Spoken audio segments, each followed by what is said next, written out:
Skong. Skong. Skong. Hey. The Hamgi.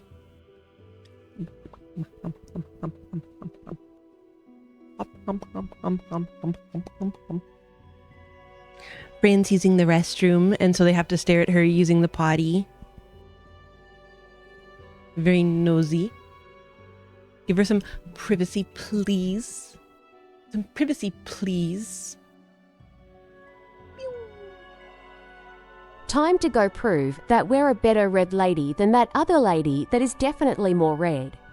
Other red ladies are just imitating, so won't the real red lady please stand up? Please stand up. Please stand up. I need to make sure Fran doesn't get their food. Not food for Fran. Oh, it's not food for Fran. Honestly thought they'd be done eating by now. Jeez. I tried to give them some food a little bit ago and they didn't want it. And now suddenly they're like, we're starving. Help. Help. The cat. They're very good. Oh, did I accidentally post this from the cat account?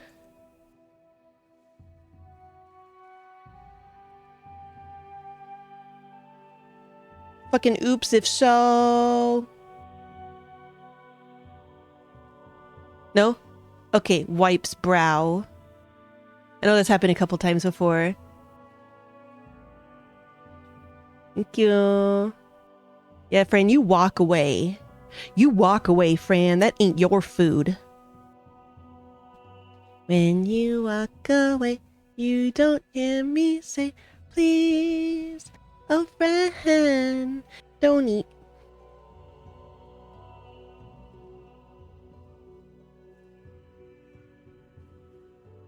Excellent.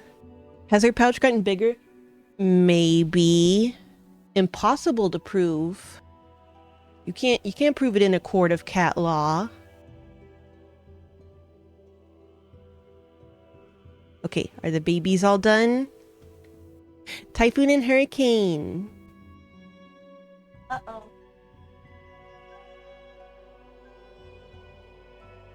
Yeah, harass Fran. Yeah, get her.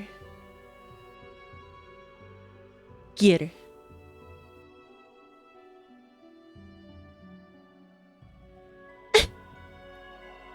Fran harassment.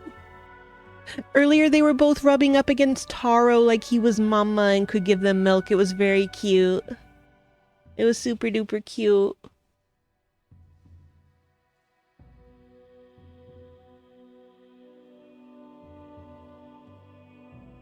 Julep. God, I'm excited to play Stray Children. Ah! Have a good night. Thank you very much for stopping by. Put the food away before Fran steals it.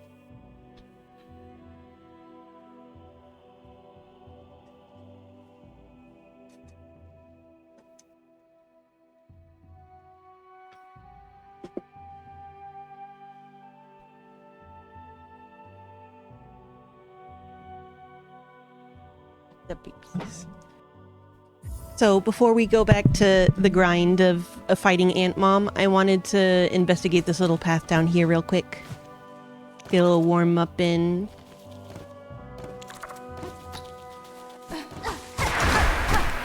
Get in the rhythm, get in the rhyme. It's Silksong time. Also, hey, Okamori y'all. Okamori y'all. Will this be a shortcut down to there? Boom.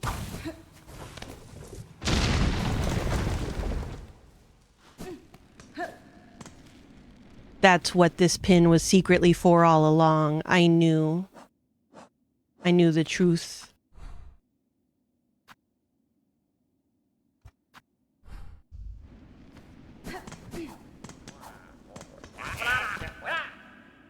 I like that you can just ignore them. Don't give them attention. It's what they want.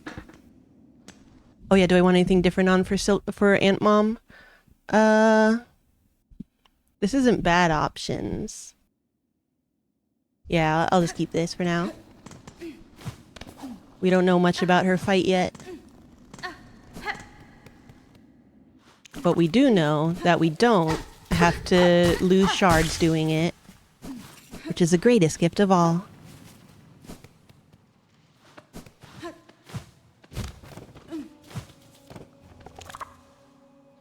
Yeah, and then there's still some more to the right in theory. Oh.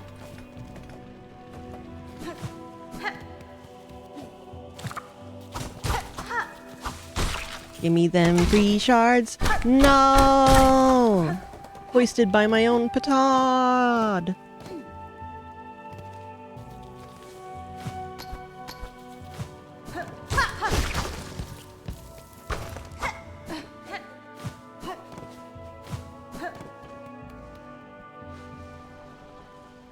Baby in the hole. Oh, that's right. I forgot that there's a bench up here. I forgot I have the tall jump. Hehehe. Any other secrets up here, you motherfuckers? You sons of bitches?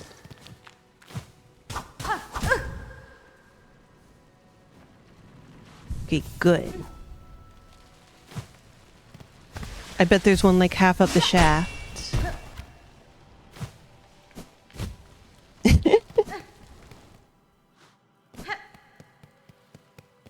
I won't be fooled, goddammit. You sons of bitches! You sons of bitches! I'm on to your bullshit! Bye!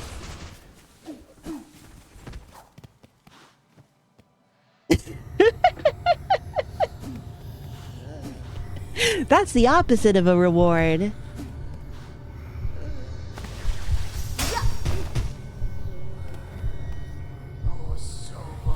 Buenera.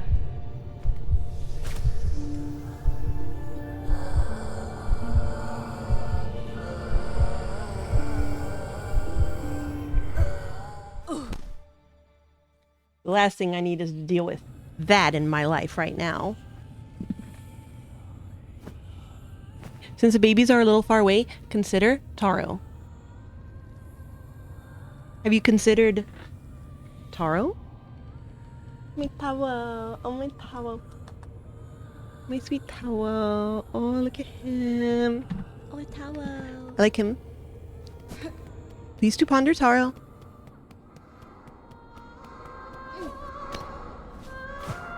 Oh, that is too bad that... Do I have to go around the whole way every time? That's a little bit of an unnecessary pain if so.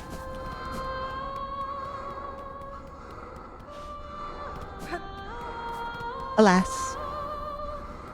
Got him up! Get him up! Got him up, got him up, got him up.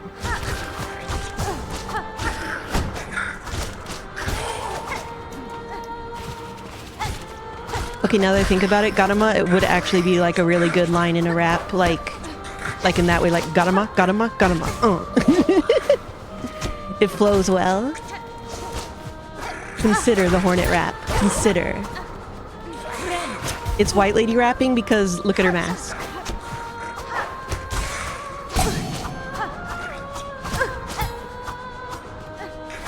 And she's half pale bean.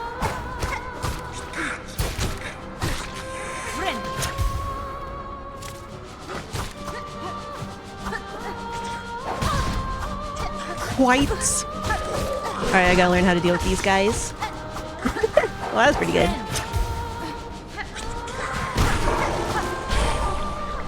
Now, granted, under that, mostly black.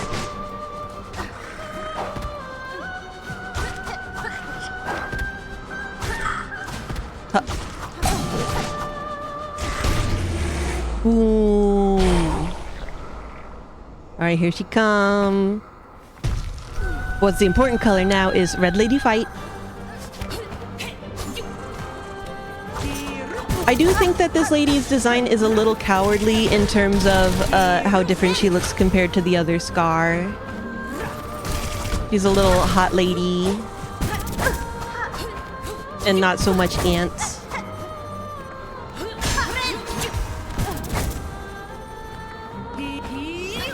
Okay, let's see.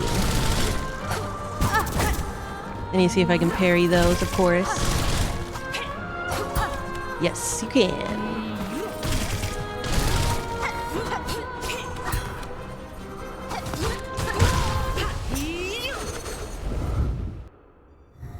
Yeah, I just feel like I feel like I got the impression that Nihilith was a very similar shape with her big tulip butt.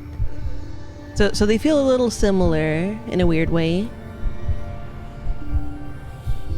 I hear BB crying, but I don't know why. BB! Why BB cry?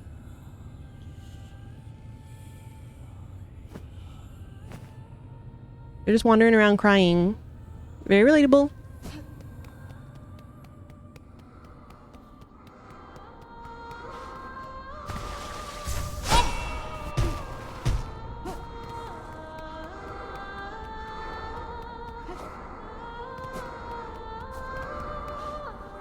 Alright, let's go. Ganama.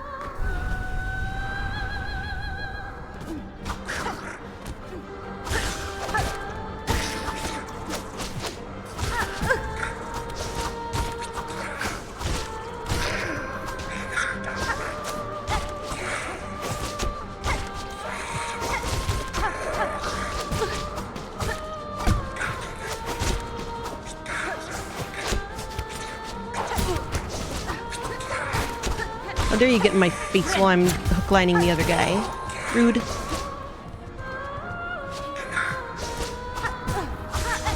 Fucking oops.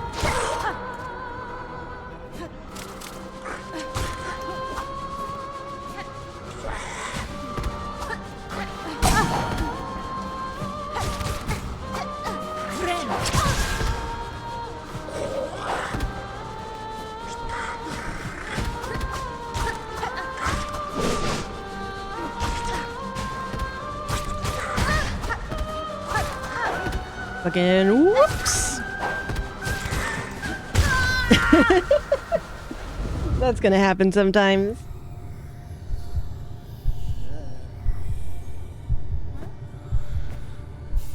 There's some kind of continuing shenanigans over there.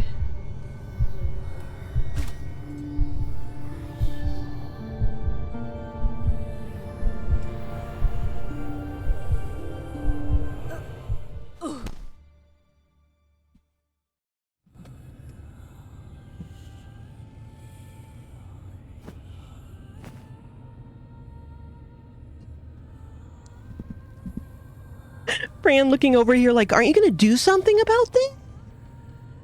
Are you gonna do something about these little fucks? Why are they just allowed to be? That's not okay.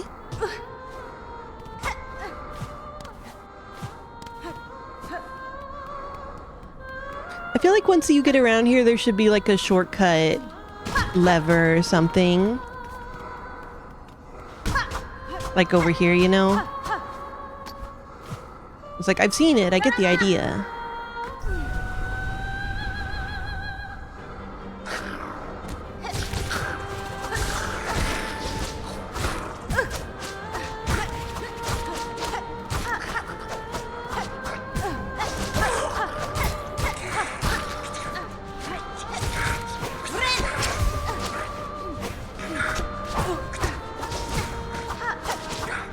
Oh, you what's...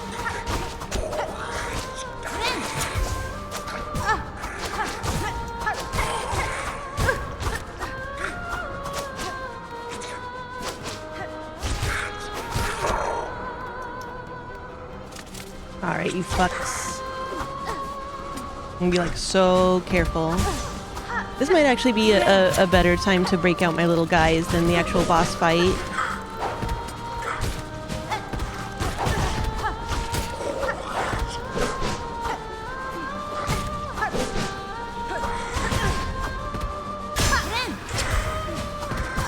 Damn it.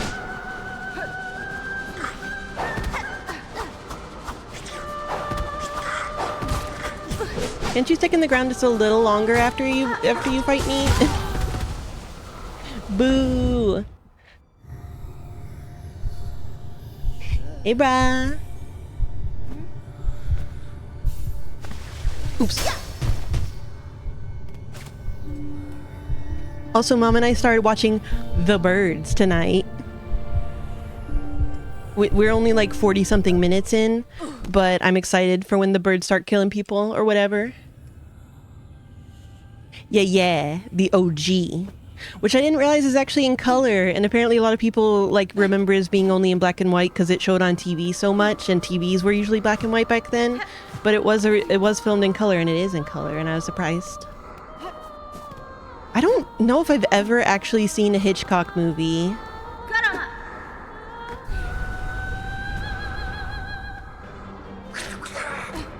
You know, it's like I'm familiar in general with a lot of beats from them, like Psycho or whatever.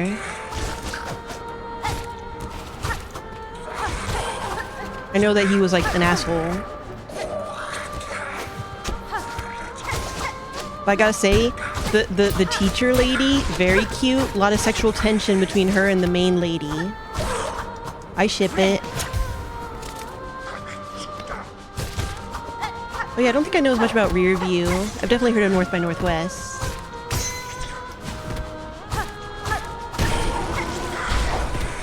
I forget, was wait, is Rear View the one that they did a remake of with Shia LaBeouf?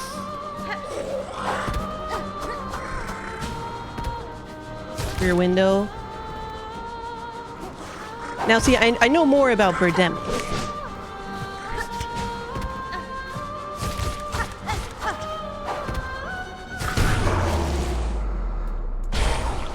Boom. Yeah, that's a different name, but yes. Their skill once saw them chosen, and I can plainly see why. They would have lived and trained only for this duty.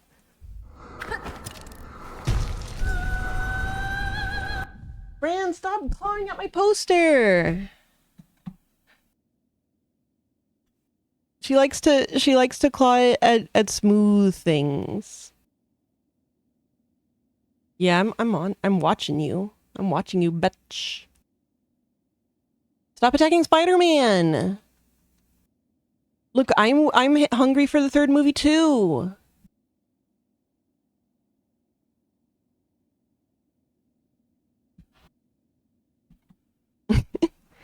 Leave Miles alone, he's working so hard.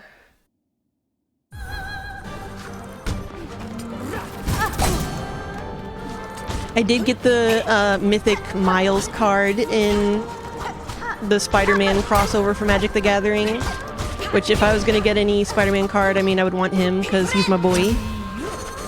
Obviously.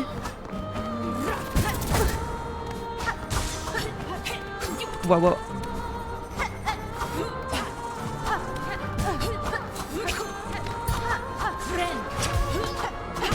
Yeah, there was a whole MTG set. Mostly people don't like it because it really shouldn't have been a full set, and like, I'm glad that it apparently didn't do well, but I'm also still glad that I got Miles and also a bagel.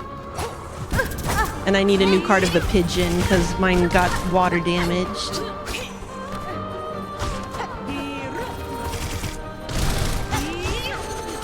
When will they let me be in a Spider-Verse movie? We can only hope. You would be very cheap to animate, so they should consider that. Oh, round 2. Or phase 2, rather.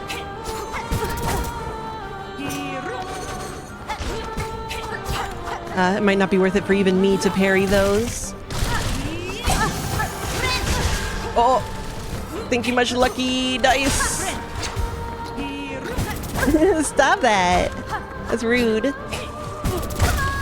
Yeah, the 2 is rough.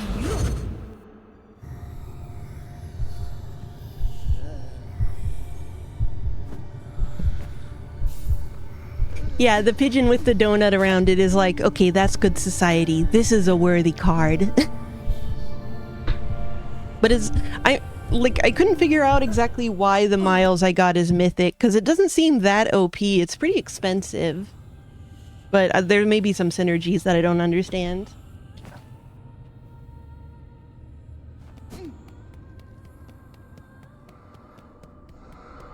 Nyom.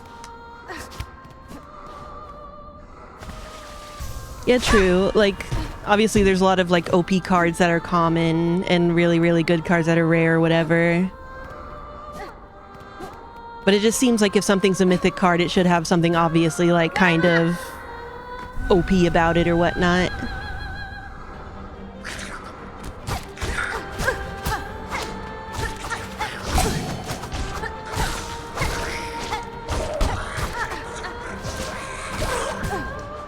Asshole. Okay, I'm getting too frenetic. I got the zoomies. Oh, I got the zoomies. Yeah, it does seem like they put a lot of good work into the Avatar series. I wasn't excited for it, even though I do like Avatar generally. But I do kind of want to go to the pre-release night and stuff now.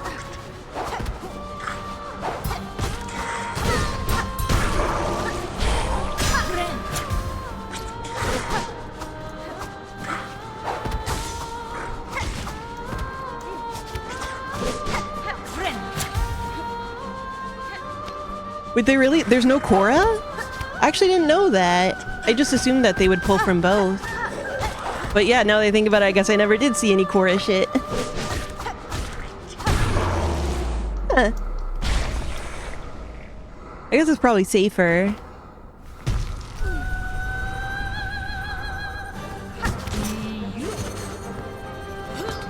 Yeah, I guess they just wanted to avoid any drama from people who only like the original series. Or whatever. Just seemed like a safer bet.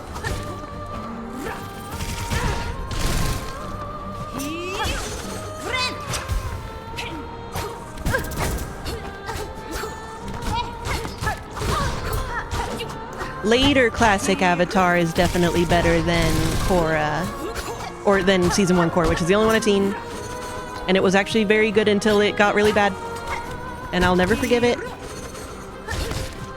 It broke my heart. Ah.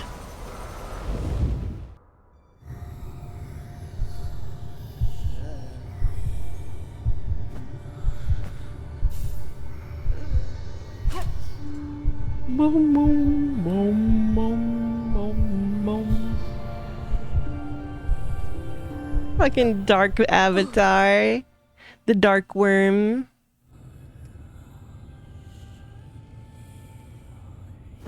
Seeing the scene online where that guy slaps the light worm around though did make me like I really should watch the later Korra seasons because it was pretty funny.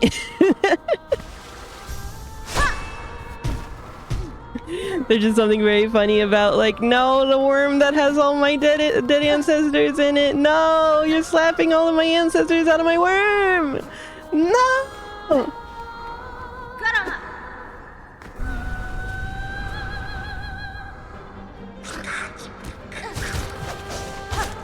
Yeah, see, I like the original series, but I'm not as, like, crazy reverent of it as a lot of people are. I don't think it's, like, the most masterful masterpiece that's ever been mastered. I think it is a good shonen series. It is a good, solid shonen series.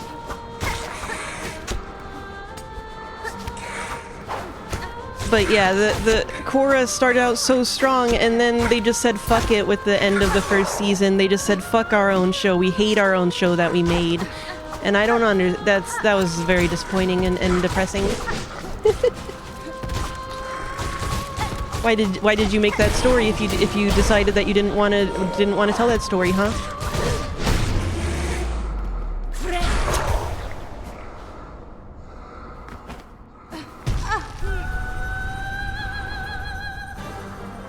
Okay.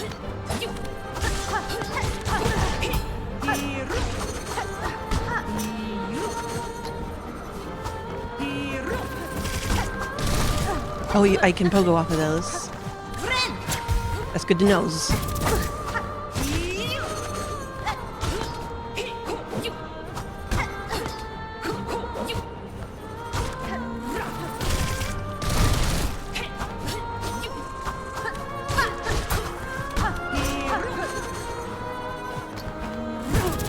Oh, that one's rough.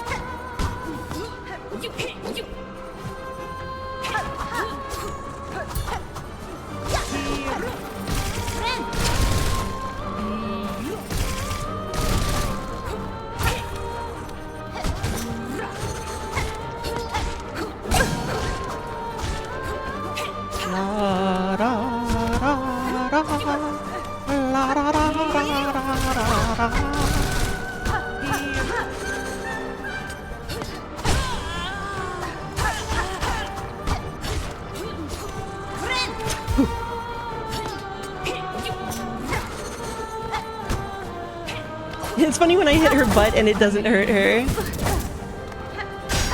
Like, I guess it got by her butt armor. Her secret butt bustier. Or no, not bustier. Buttress. Hoop skirt.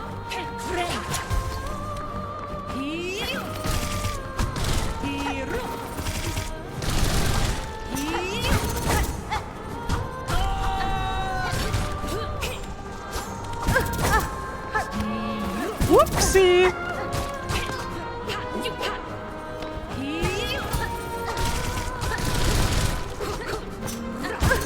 Yeah!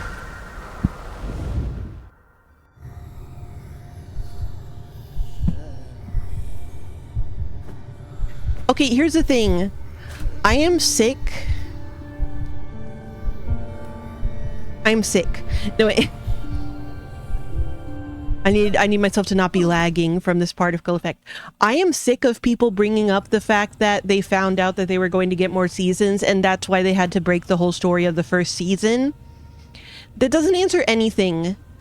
That doesn't answer anything about how the first season ended, and I reject that as an idea of why the first season had to end that way, because it's like, oh no, we're going to get more seasons. We have to hurry up and not have the character arc that we had going the whole first season. We have to say fuck it to that. We can't have that character arc because we're going to get more seasons. But we have to give her airbending right away, but we can't have the obvious character arc happen that was going to give her airbending. We can't anymore because we're going to get more seasons. That doesn't make any sense. It's not an excuse. Just have the obvious character arc, you dinguses. Just do it. You told me you were gonna do it, just do it.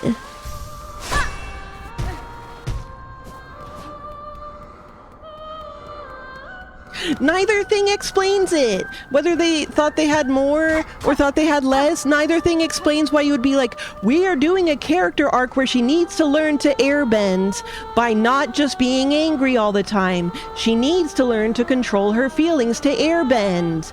And then at the end you say, ah, fuck that. She got so mad she airbended. Nothing explains that production-wise.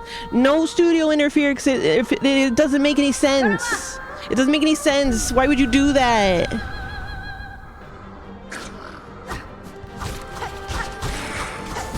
I can't calm down.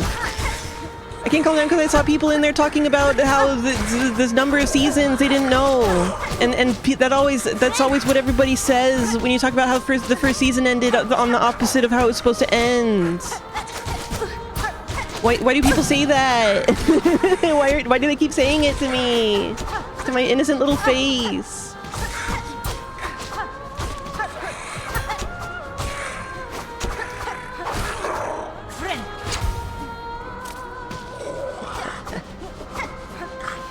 Unfortunately, I think there was a Tumblr post that explained the whole thing, like, just as good as I could on an anime slushie. Like, they go through, like, just how obvious all of the setups were for the story, and just, like, how clear the arcs were, and then how they just didn't. They just didn't.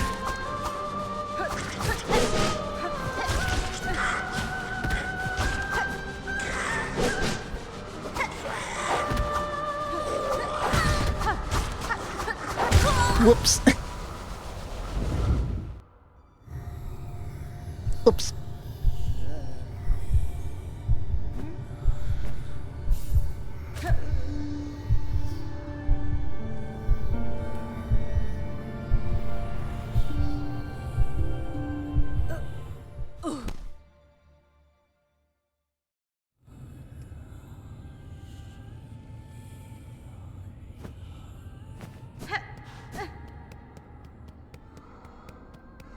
Yeah, I can see why there were issues there with, like, I mean, I haven't seen the later seasons, so I don't know exactly how those feel. Everyone says that 2 is the worst, and then 3 and 4 are pretty better, and I can't speak to that.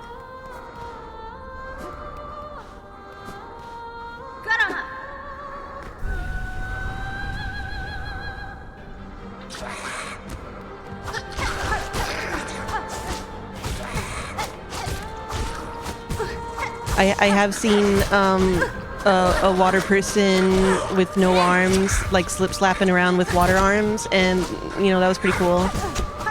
I support them doing that. They're a bad guy though, but still I support them.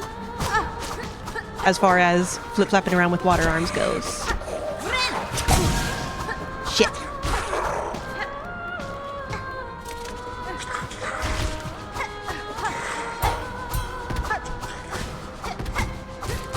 I'm still mad.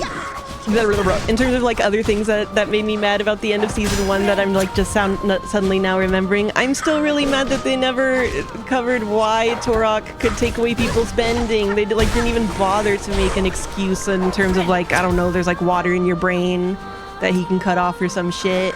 They just didn't. They just didn't. It doesn't even matter. Boopy boopy. Yeah, but they didn't even bother with someone saying, like, I guess it was a bloodbending thing. Like, they didn't even go that far. They just, nobody cares by the end. Just like how nobody cares about the actual issues between benders and non-benders once Adam's dead.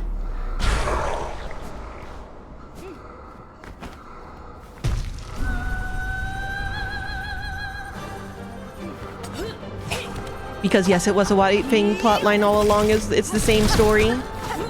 If you want to see my feelings about the end of Korra season 1, I don't know, listen to my feelings about that part of Ruby.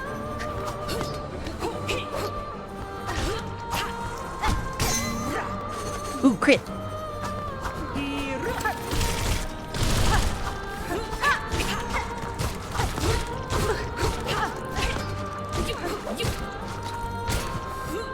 Oh, they did say it at some point? Maybe I did forget then. Maybe I did forget that.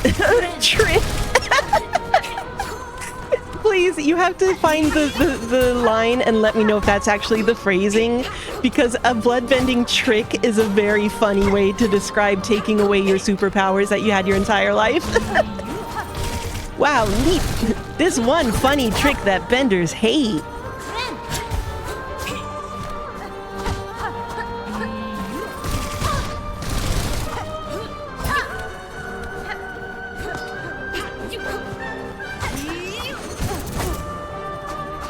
Damn it. Fuck.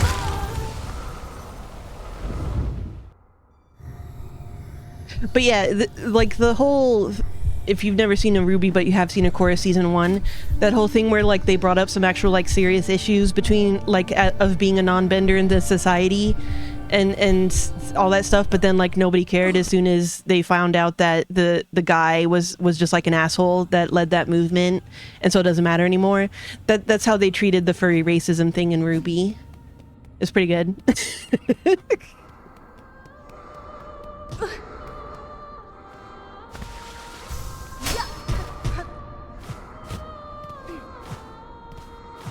And the creators of Ruby fucking loved Avatar and Korra and actually like directly copied some stuff from it.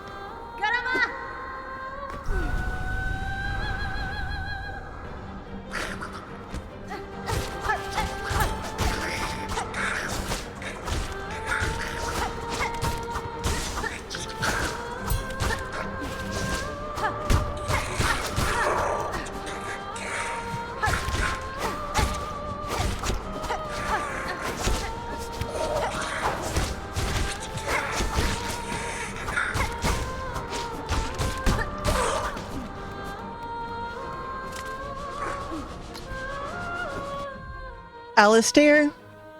Alistair, have you been lied to by social media? Have you allowed yourself to be lied to by the social media? What Ruby revival are they doing? Point me to the Ruby revival that they are doing. Point me to the information that they are actually doing it.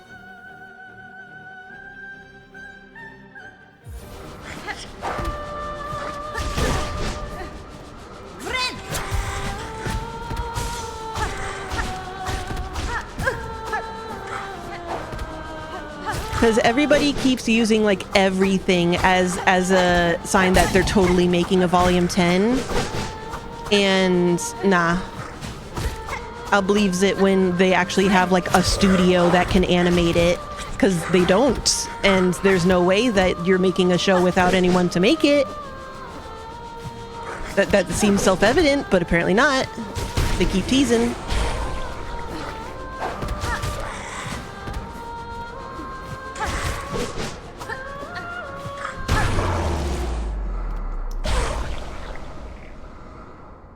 Okay. I'm focused. I'm not thinking about Rawubi at all. Oh, this lady's so red. You might say that her skirt, it kind of looks like a rose. Red like roses fills my dreams and brings me to the place you rest. You know, because she's resting because like she's old and stuff.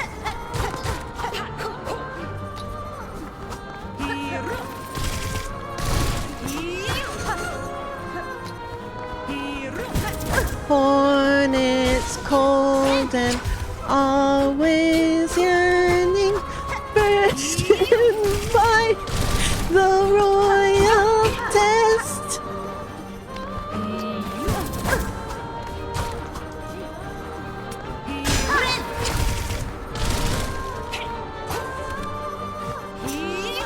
Lace the beast descends from shadows, yellow. I don't know who's yellow, actually. Yellow popcorn from Nyla's mouth.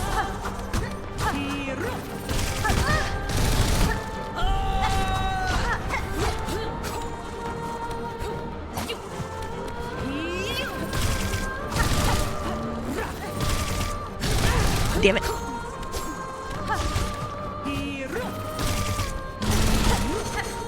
Now I'm gonna heal. It's gonna be great. Oh, she zoomed. That was new. Chakra is yellow. We've got it, baby.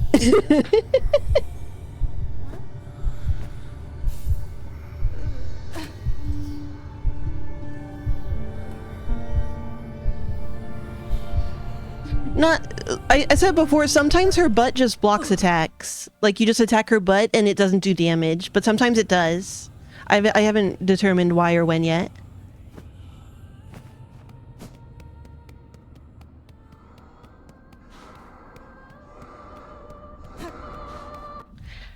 Alistair, yes, they are working on writing some of Volume 10.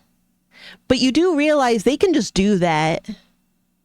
They can just do that. Like I could be working on writing Volume 10 right now, you know what I'm saying? Like, I could open up a notepad, start writing Volume 10. Doesn't mean someone's gonna make it. Doesn't mean someone's gonna pay to make that shit. Doesn't mean someone's gonna animate it. Doesn't mean it's gonna happen. They're full of shit. I don't believe them. Yeah, they have the rights. Rooster Teeth didn't want... Or no, Viz has the rights.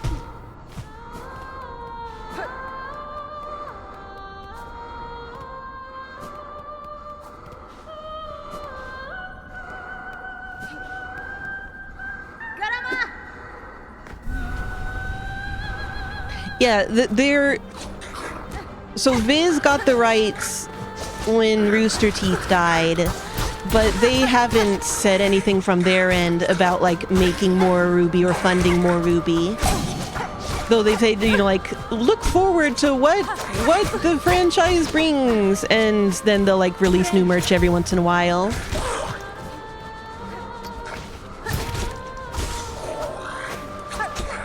But they're clearly not going to fund a new season of Ruby, since the guys were still, like, trying to at Crunchyroll on Twitter to, like, please fund us a new season or whatever.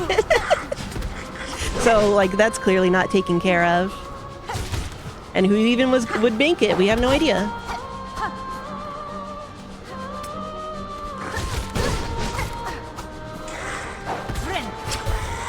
Well, considering Ruby was, at that time, already a dead property, like, I do think it makes sense for Viz to go ahead and grab it. They already had the manga, the, like, Shonen Jump Ruby manga and stuff.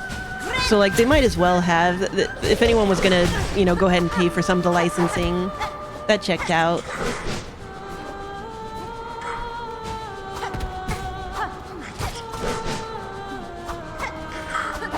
But yeah, no matter what anyone says, they'll try to, like, read the tea leaves and the missives from home base. Until there's a studio that's, like, tied to it, don't listen to them.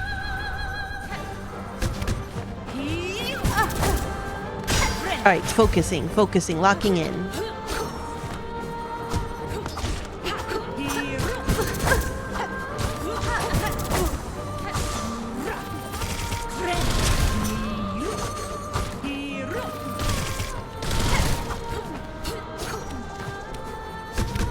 See there, she just kind of blocked it. But I guess that was with her weapons that time.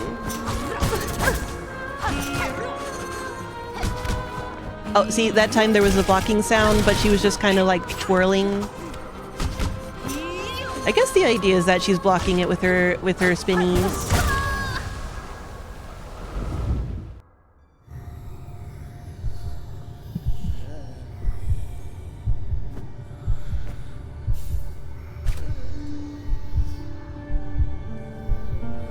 I mean, Viz could just continue to put out like a, you know, merch every once in a while. You know, like every Valentine's Day, they can put out some, remember, we did sale Bumblebee technically at the end, merch.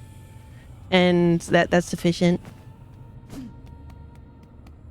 Yeah, it just looks like her butt is like impenetrable for some reason.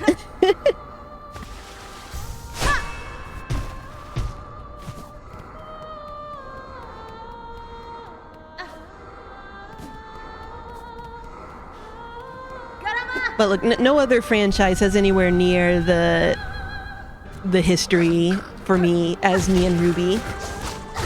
And nothing probably ever will. Because my hyperfixation space in my heart got taken over by VTubing.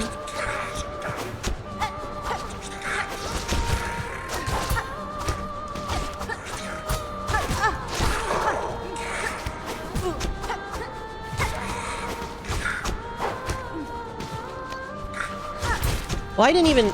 You know what? I was gonna say I didn't even finish Homestuck, but technically I didn't even finish Ruby either. I couldn't actually watch through Volume 9. I couldn't do it. I had to just consume it via clips because I just couldn't anymore. I couldn't.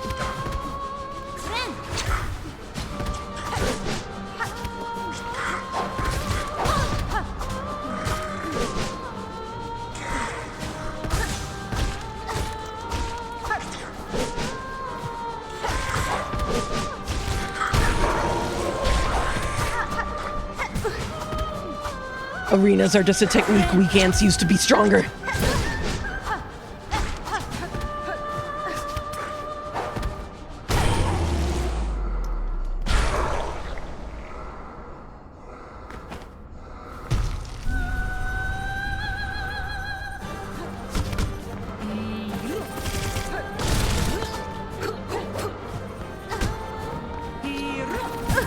Damn it.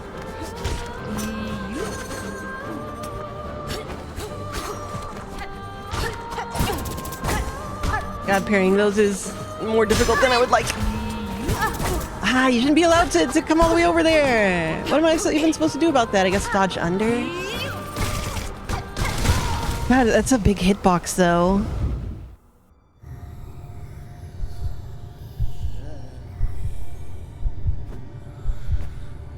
Yeah, that's the thing. I mean, like, I can understand falling off on Volume 8 if you, like, were wanting Ruby to be good. But since we were already driven completely insane by the piece of shit that Ruby was, Volume 8 was a real ride. They can kill Penny so many times. It's so exciting.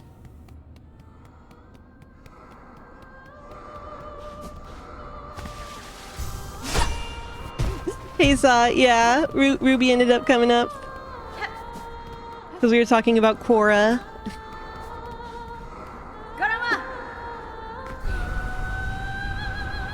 Oh yeah, that's right, because they used to just be a podcast, not on YouTube.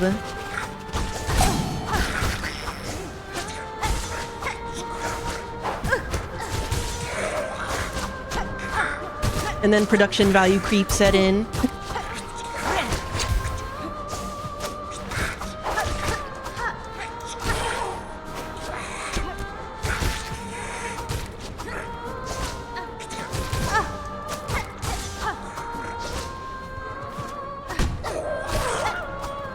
Yeah. They made Penny into a flesh human so that she could be a real girl, and so they could kill her forever immediately.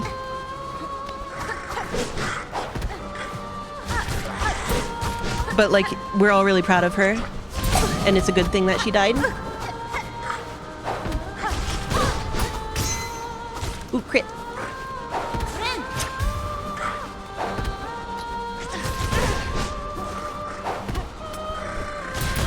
Yeah, I swear we don't talk about Ruby that much, Blue. I swear. It's just like sometimes like I do get reminded, and then it kind of all comes flooding back to me, like all the insane shit that happened and that we got to talk about, and I'm just like, damn. Damn. I'll never have that in my life again. What a bummer.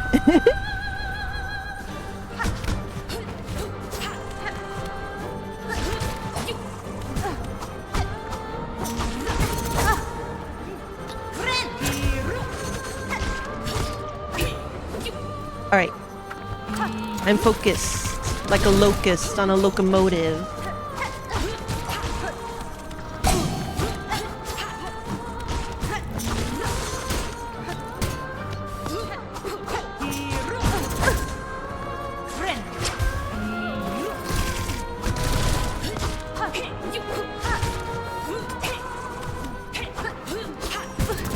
Damn it.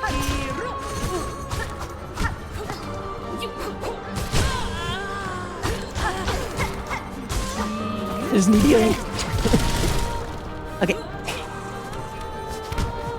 Oh, actually down dashed. I didn't mean to though. Thank you very much, Lucky Dice.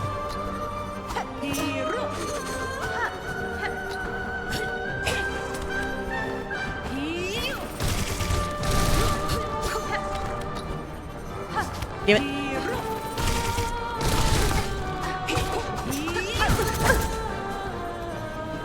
Her wind up is pretty quick for that.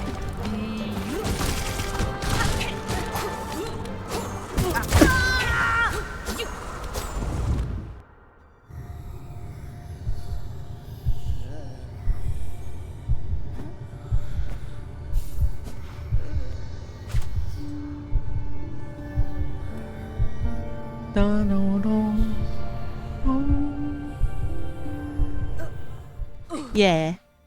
What's a bummer is like if I'm just like kind of hopelessly stuck on this lady, we could go explore a little, but this is 3 out of 3, so we don't have another dreamer to go for, except.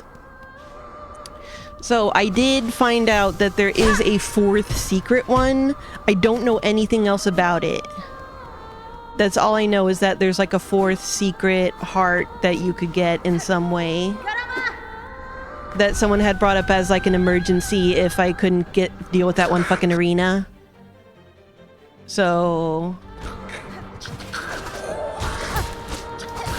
I assume it's like even more crazy to get than any of this shit.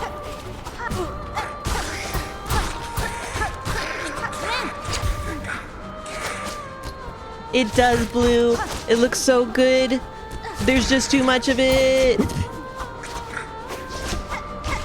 Too many arenas. No, but it's good, and you should definitely play it. Just know that you will be playing it for the next 5 years once you start.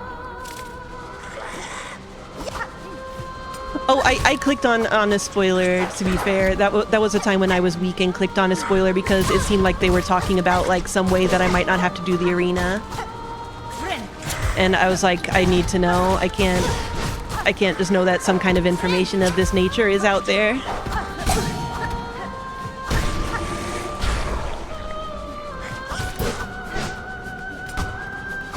Nope.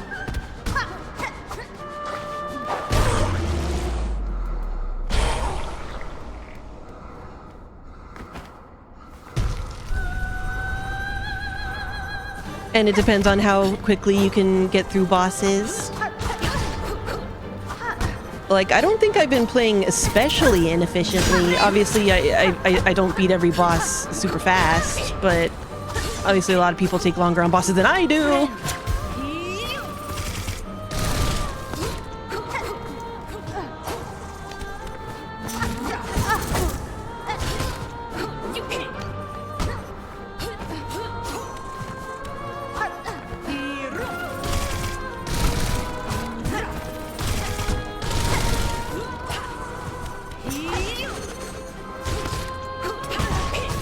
Oh, fuck you.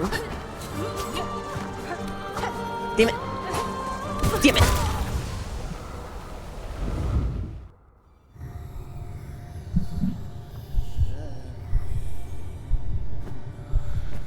Yeah, obviously, like, I would have gone and consulted a walkthrough at a couple points if it weren't for y'all. Mostly to find bile water, though.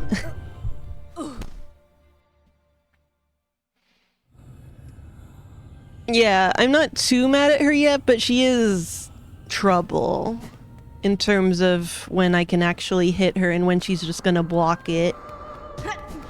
It is troublesome.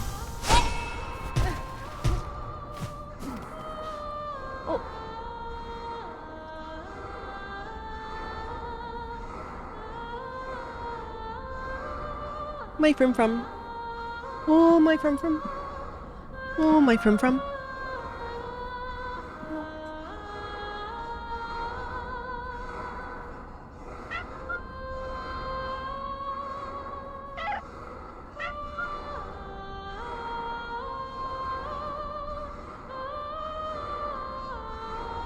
I like her.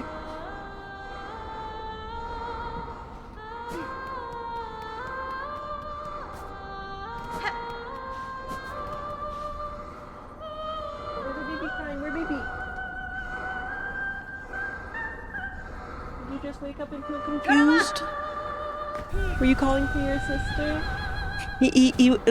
Hurricane woke up, you know, going like meow, meow, and then his sister came over and he was like, oh, there she is.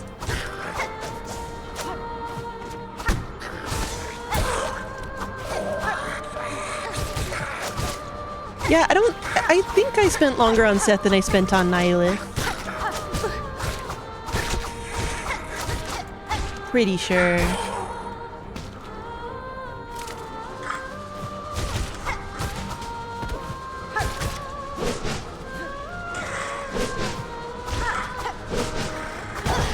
I feel like these guys could take like just a few fewer hits with a fully upgraded needle.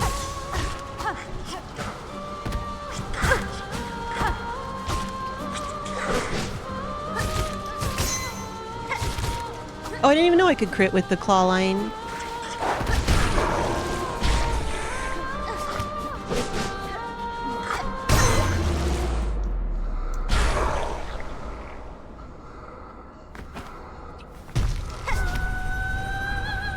Carmelita.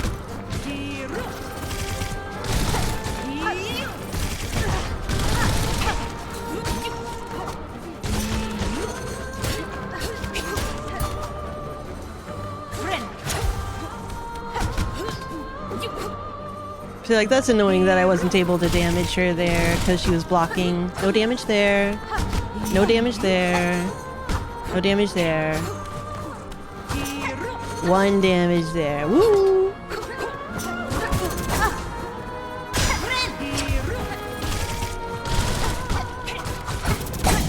See, there I went directly to the other side of her and attacked her, and nope, no damage there. She blocked with butt.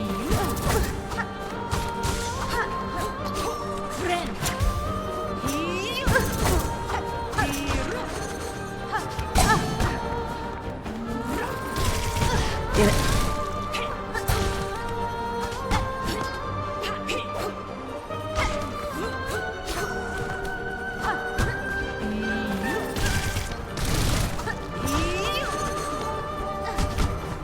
Come on, she blocked you out with her hair.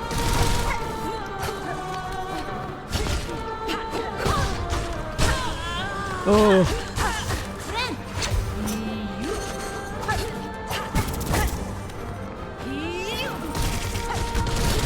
Come on. That was like immediately after she brought the spikes up. Why can't you let me hurt her then? When do you want me to hit her? Can you tell me?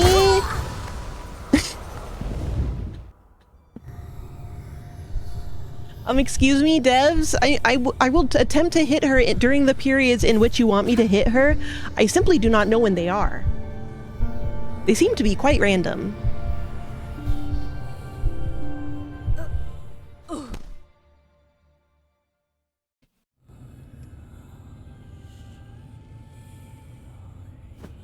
I'm doing my bestest.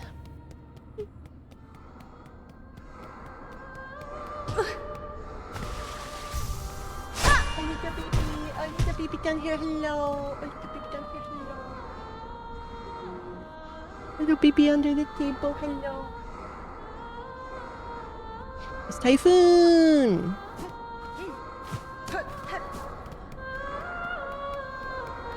Hurricane, you should come join us. You should come join us. We are friends.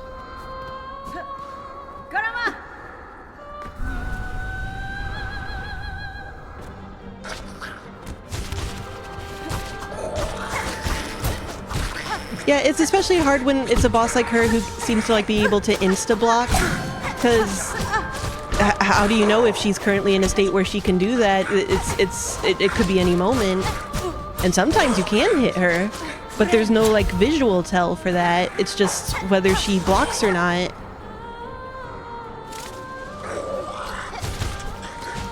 Friend is looking at Hurricane, that son of a bitch. That little guy thinks he can just exist or whatever. Very rude.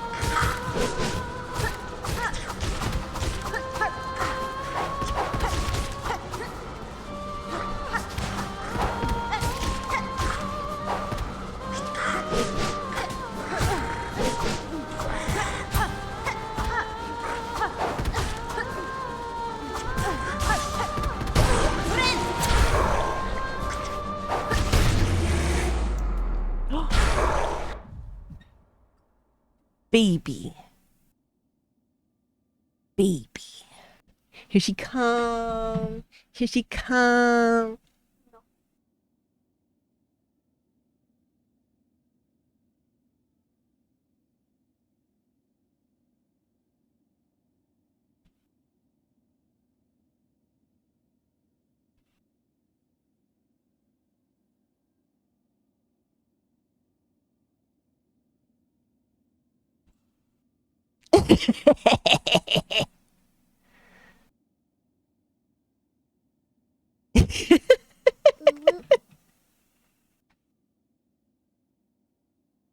Do not flop towards me, child.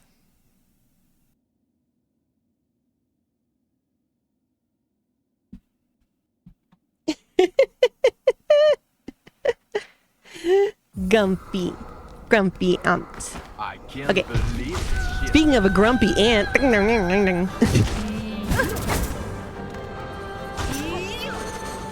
This lady's very spicy. Spicy level extra hot.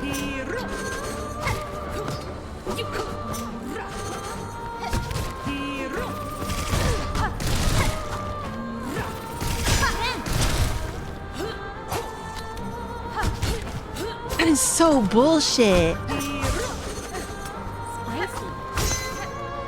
Okay, crit. That's good.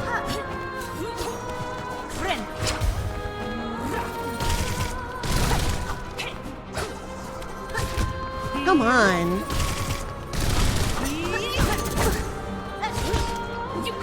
I guess they only want you to pogo exactly on top of her is what they want? I don't know, man.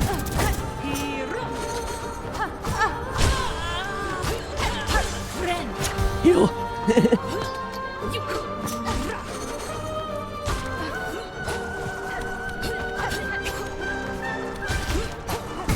Damn it.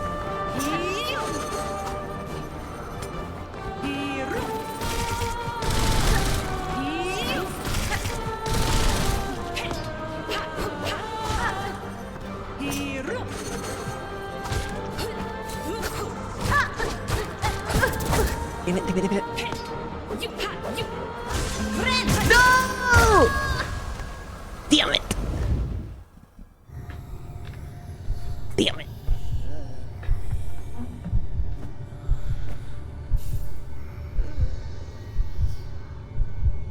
I'm a getter. I'm a getter.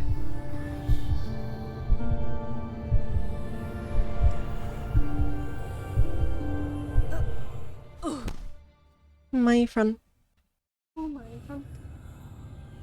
Oh my friend.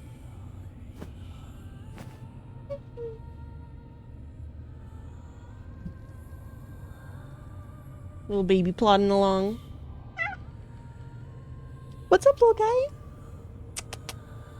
Come here. Do you want some more food? I'll give him some more food just in case. You see his little meow, meow.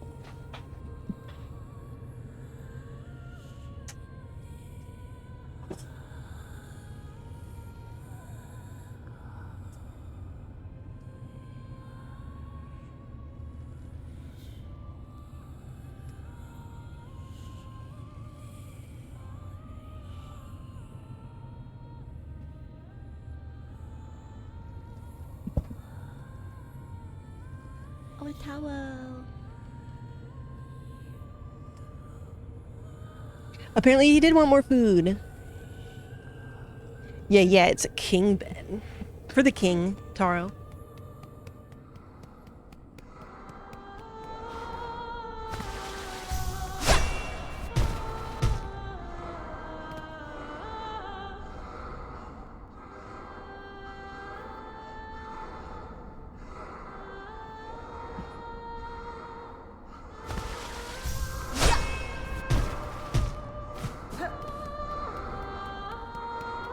Taro and the king of babes. Boom, boom, boom. Get him up! Get him up. Got him up, got him up, got him up. Okay, so if I was making the hornet rap, what would I rap Gatama? I mean, what would I rhyme Gatama with?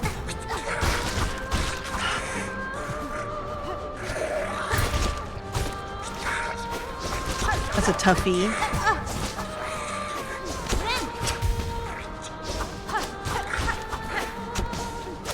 Mama, no.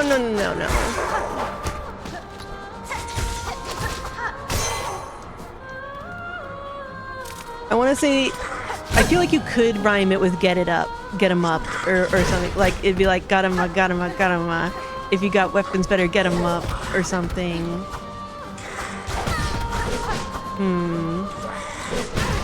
Fuck.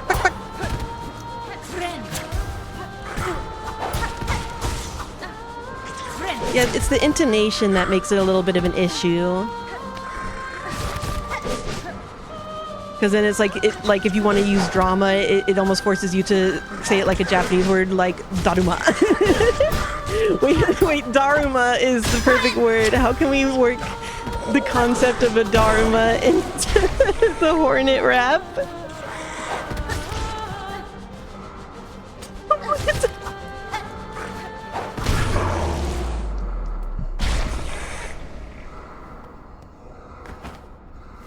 I will knock down your tower like an Otoshi Daruma.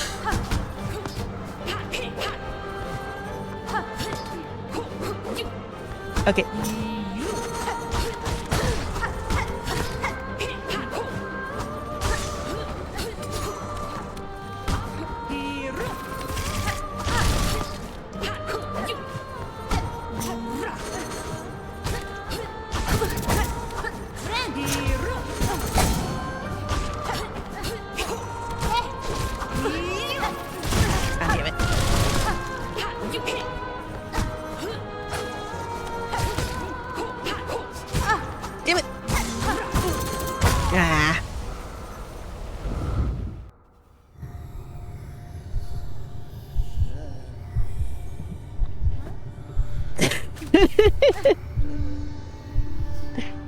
My name is Hornet, I don't chuckle. My name is Hornet, on that night I don't chuckle. It's almost a fun fight if it wasn't for the blocking aspect. I'd rather she just have more health and not block. There's just no way for me to know when she is and isn't gonna block, it feels like. It's weird. Shit's weird. Ooh, shit's weird.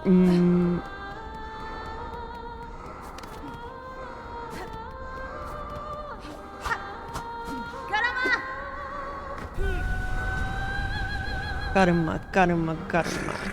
If you want to see my moves, then I got them all.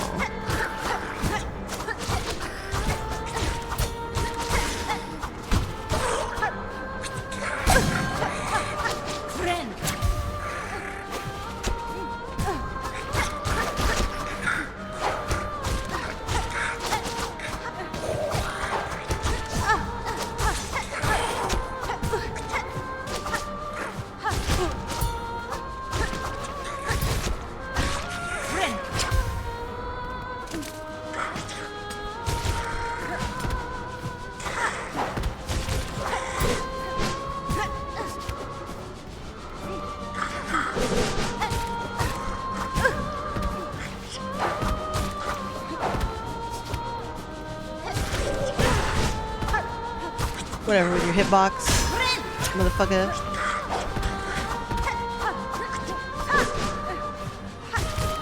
Do I have Long Claw on? No, I might want to put Long Claw on. Though it might not make a big difference for her, though. It would mostly be for these guys. And I can deal with these guys, I just gotta be more patient. Just that forever issue of when you have a appetizer to the boss, you want to get past the stupid appetizer.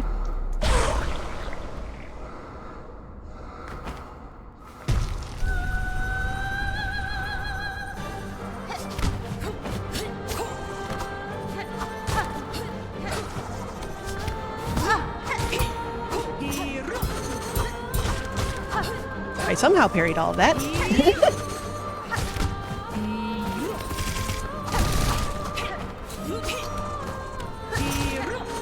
Okay, that was the time that she definitely blocked sometimes and did not block that time.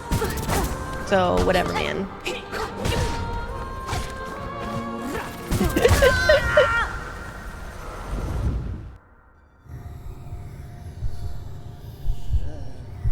I don't think that there's a wind up to when she can block. It's just during certain things she can just...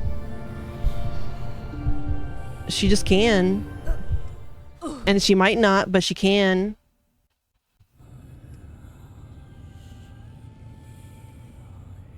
Oh, that would be so much better if I could get Silk even if she blocked even just like a half a Silk. Maybe like one of those little Reaper Silk balls. Little tasty treat.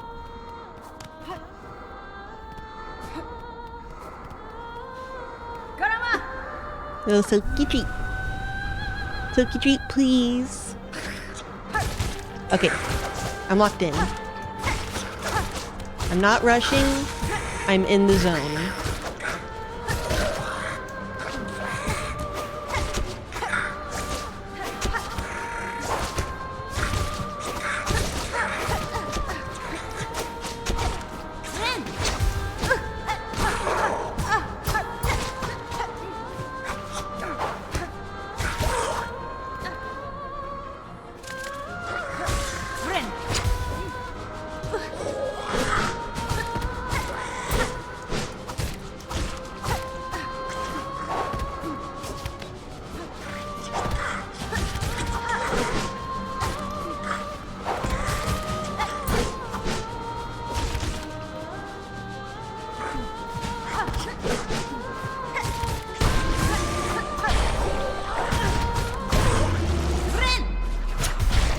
I'll take it.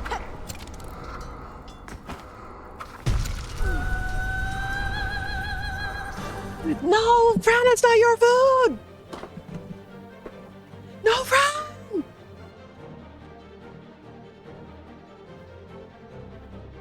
Bibis.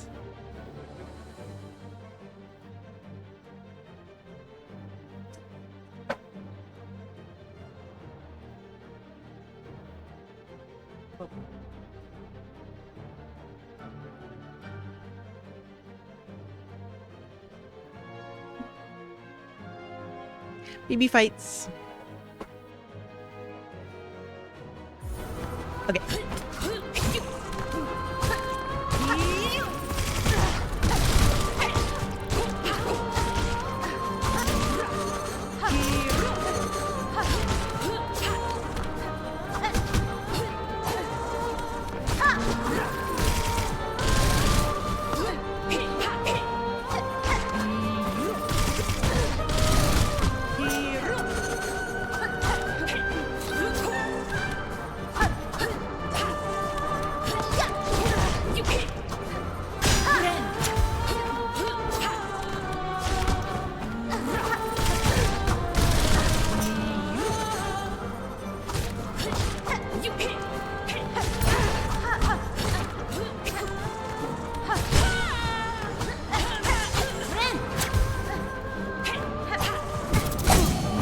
You like you guys, I love you.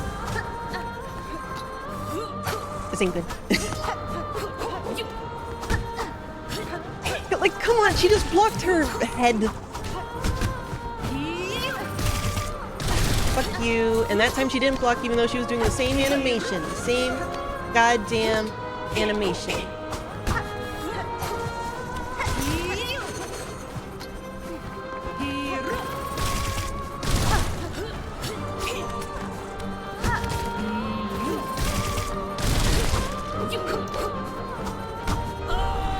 Oh boy. Ah.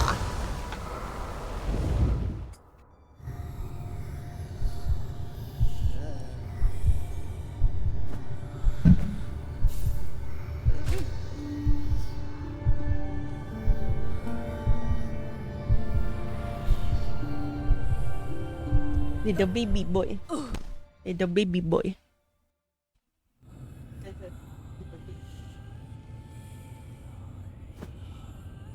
Little baby boy alert. Little baby boy alert. He's got a little stink face. He's definitely got a little stink face.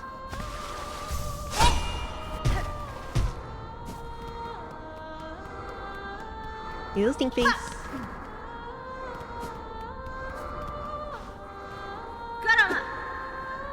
Caramba.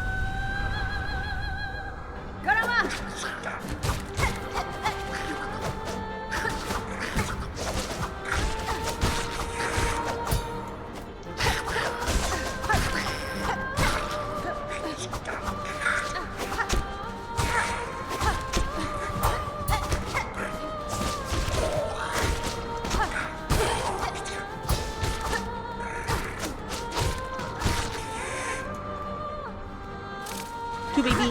Friend.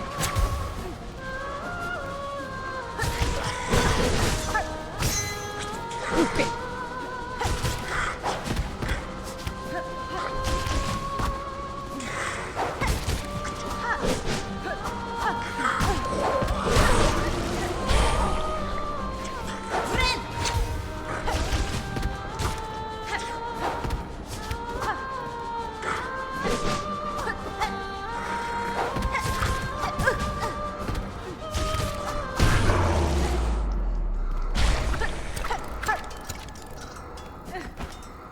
Bye-bye.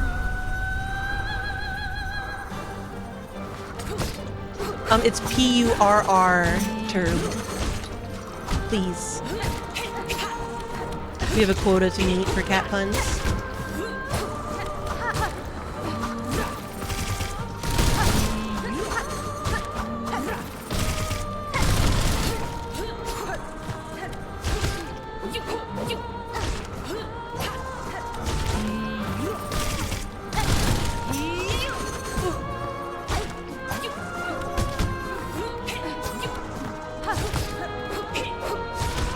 I'm just gonna keep claw lining, and sometimes it'll hurt her, and sometimes it won't. Whatever, man.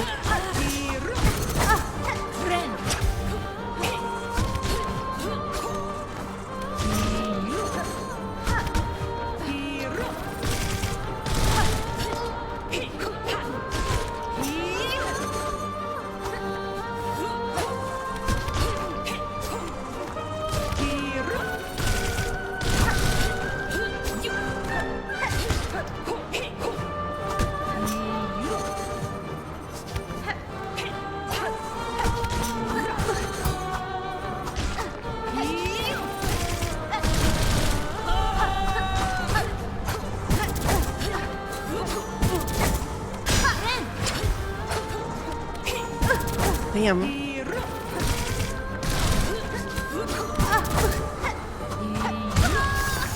Oh, she zoomed. Well, round one claw line spam seemed to go pretty well.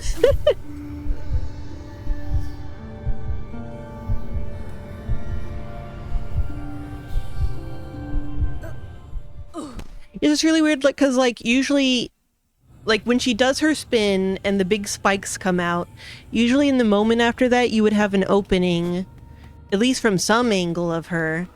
But I've had times when right after she does that, she can block, and so I've had times right after she does that, she doesn't block. And so it's like, well, should I bother trying to attack her in the split second after she does the bones come up? And the answer is maybe. which isn't the case for a lot of stuff.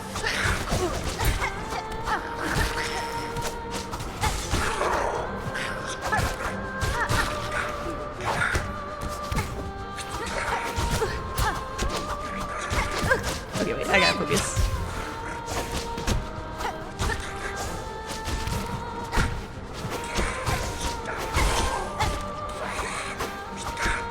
Get out of here, Spadehead.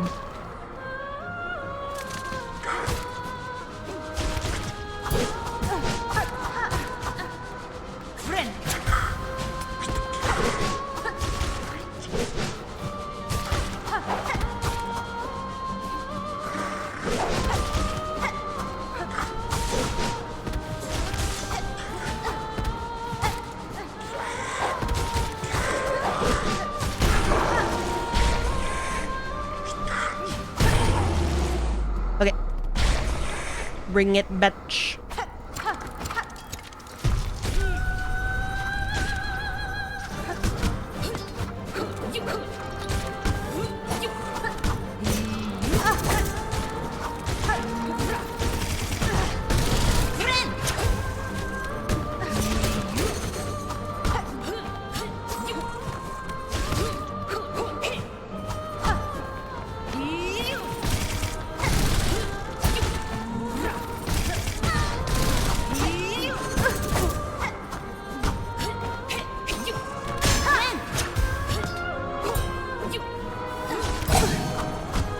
Very much, Lucky Dice. I love you. See, that time she was super just standing still, and I was able to hit that butt.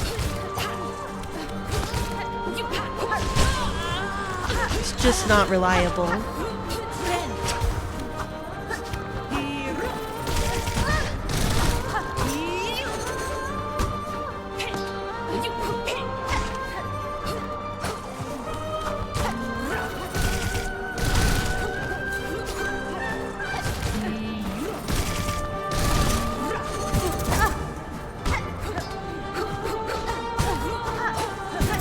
Damn it.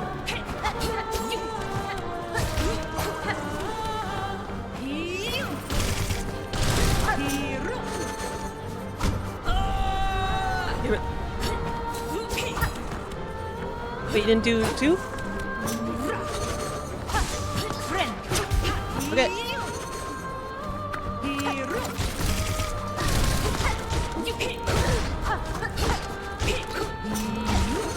Damn it.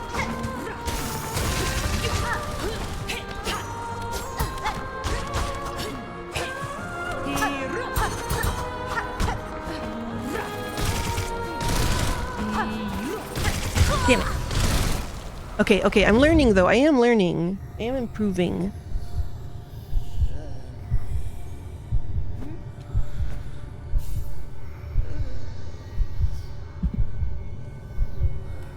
Yes, I am a parry goddess.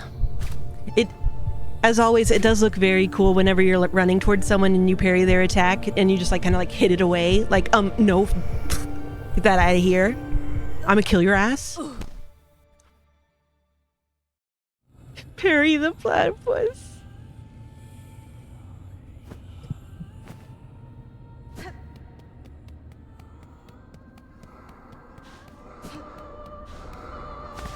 You would think that after like the first try they could make it more instant or something on a particular boss guy.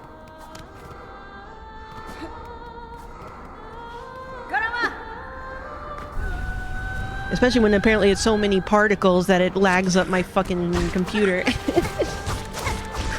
All those little silk pieces.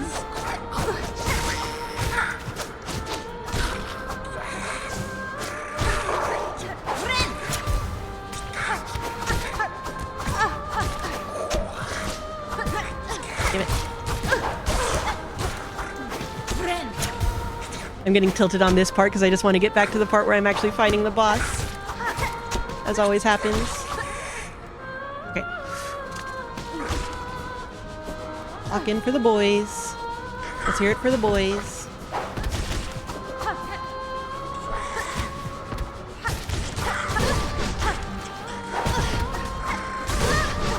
Whoops.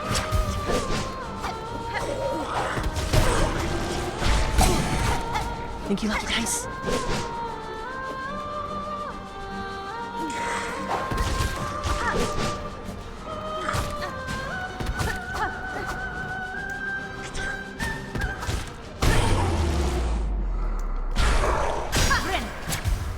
Okay.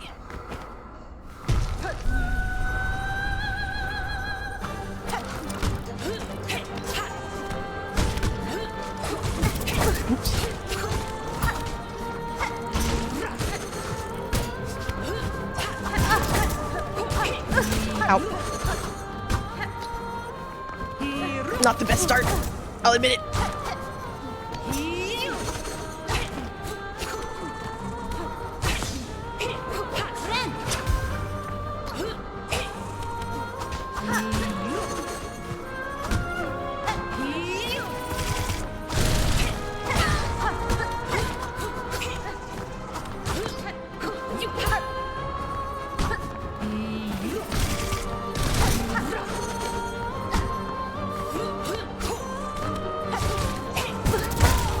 Oh, I didn't realize I only had 2 HP, actually. Fucking oops.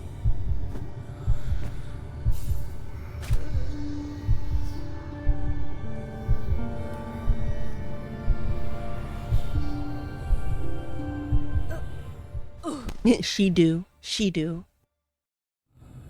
She Sonic the Hedgehog. This is horrible.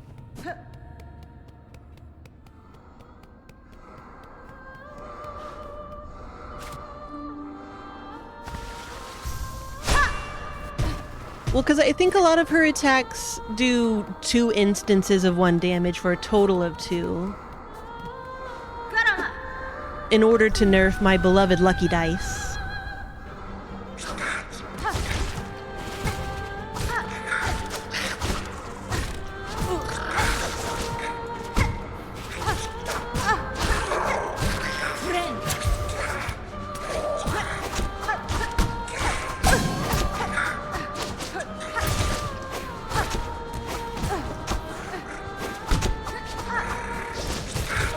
Look, what's important is that I'm going to cancel Team Cherry for saying that this is the ideal form of this woman, and not when she is extremely big. Because if you ask me, she's clearly at her peak when she is her biggest. This is my cat logic.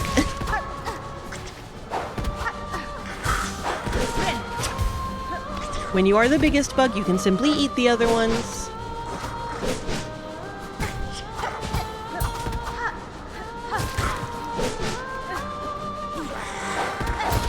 Now her heart doesn't have enough snail darkness power juice now that she's older. Duh!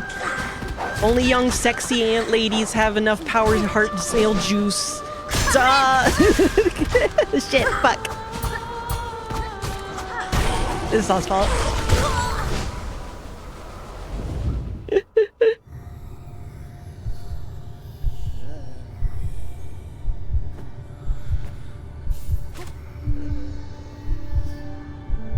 I do think that 2 contact damage is still unnecessary, frankly.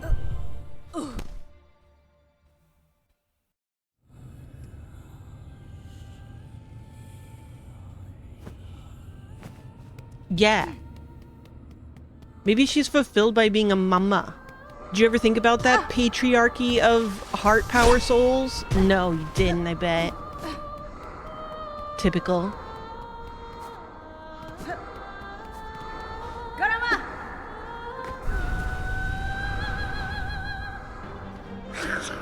Hey, I'll show you. I'll parry every attack of hers this round. It'll be great.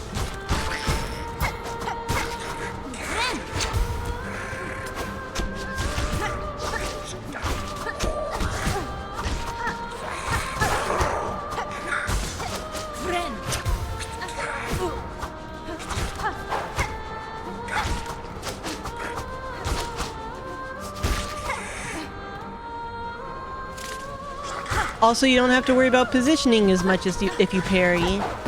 Like if she's throwing those discs at you, if you could confidently parry them, you could just keep running at her, and just know that whenever a disc comes at you, you will simply parry it like a boss. So like it's not like there's no benefit to it.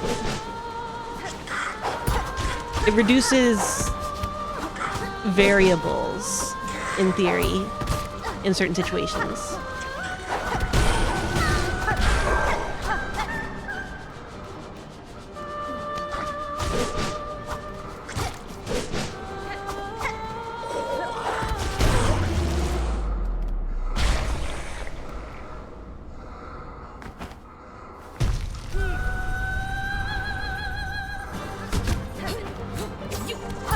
You see that? See that shit? Didn't even have to move. Lazy. Lazy gameplay. That's the real benefit. I don't want to fucking move. You move. Attack. Ow.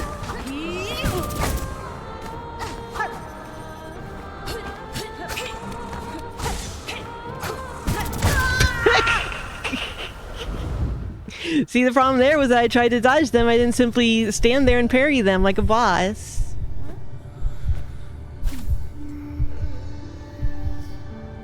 When I move, you move. Just like that. When I move, you move. Just like that. When I move, you move. Just like that. God, what was it? There was a game that made me say that a lot, and I don't remember what it was. I don't remember if it was Sekiro.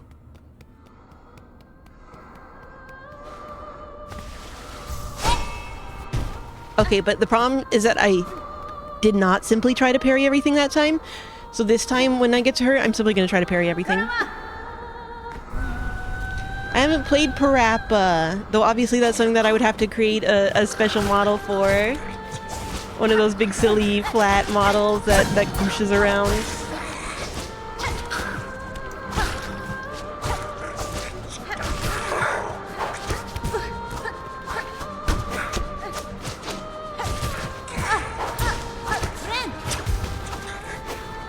And Jammer Lemmy.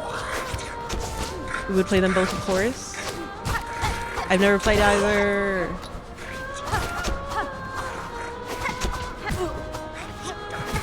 Fuck you. Thank you, Lucky Dice.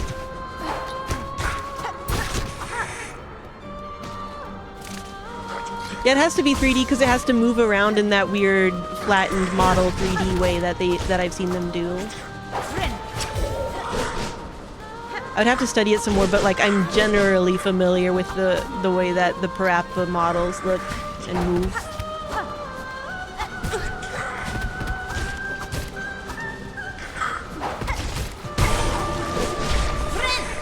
Okay. Healthy Goral.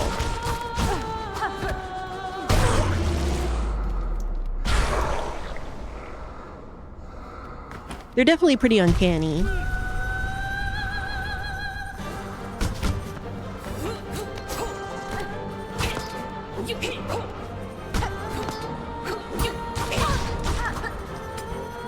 I parried one of those. I tried to parry that one, it didn't even hit me. What a loser.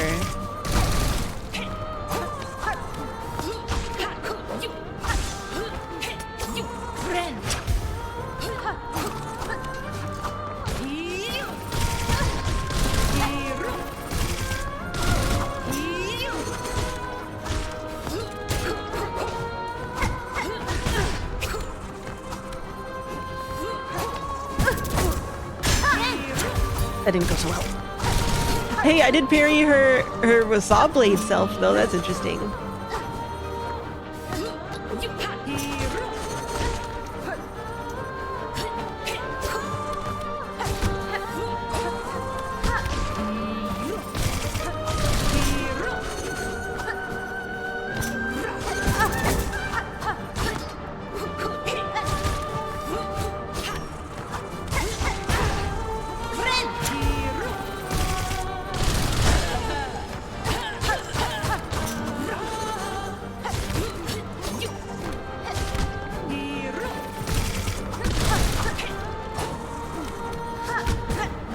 Boo, cheating. No, no, no. Thank you, Lucky Dice. I love you.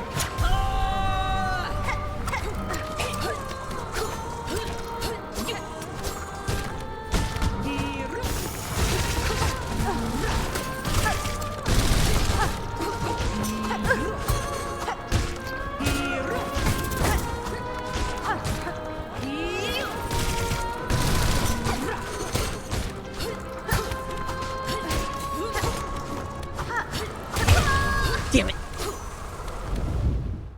Okay. I'm getting better though, god damn it. I am getting some more I'm getting good.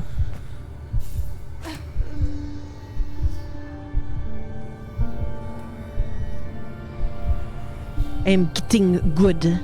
Get good. Get good.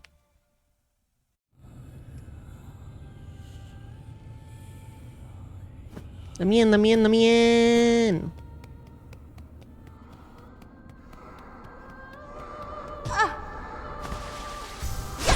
I was rewatching some YouTube videos, like long YouTube video essays about A-button challenge shit and whatnot, and it seems like such a specialized skill to be a speedrunner and be able to just like reset yourself every time for the, you know, like 50th try per day on a particular sequence. Like there's got to be a lot of like mental fortitude elements to that aspect of it.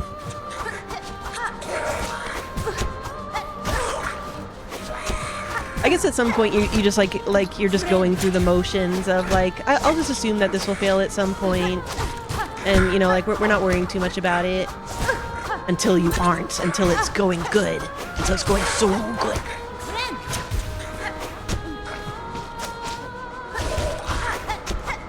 Yeah, that's the other thing is like when people stream all of their speedrun attempts, that seems like it'd be hard to keep talking the whole time. I mean, I assume they don't like necessarily talk the entire time in the way that maybe other streams do, but I assume they still feel like they need to find things to talk about every once in a while, and that's got to be tough sometimes when you're on your 800th attempt at it.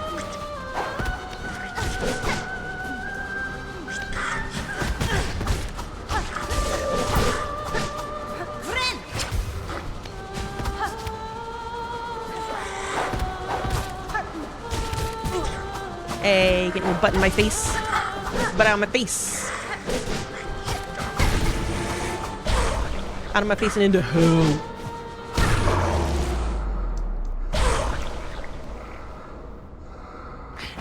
Though it does seem like when I see clips of speedrunners, they're usually like very responding to any little small chat that people come into their chat to say. So maybe that's the vibe, is that like people just kind of hang out and are like, I went to Sonic's, and then the speedrunner can be like, Sonic, huh? What is your favorite Sonic meal? I like to get the pretzel twist. and then people are like, yeah, I feel acknowledged, while he's doing run 573 of this part of Donkey Kong.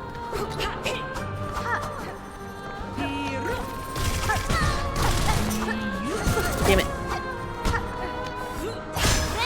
Fuck. Damn it.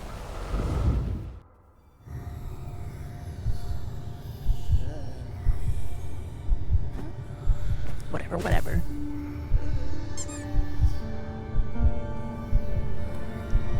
Shoo face.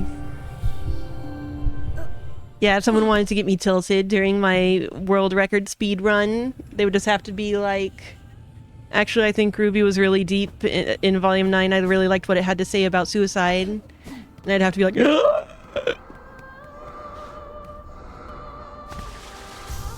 See, I was gonna say I haven't heard anything about Has Been Season 2, but like I'm also not on socials medias, so I don't know if it's all of the rage for the kiddos. Do people like it? Do the fans like it? Yeah, but the people that did like Season 1, are they going crazy for that shit? Did it introduce more characters for them to ship?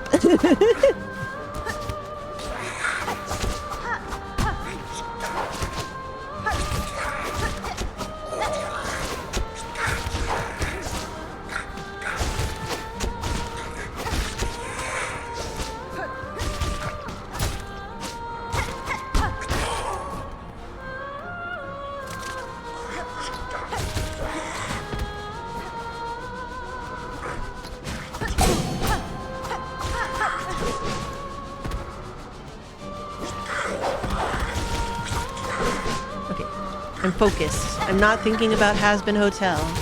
I'm not thinking about writing or other things that I need to not be thinking about.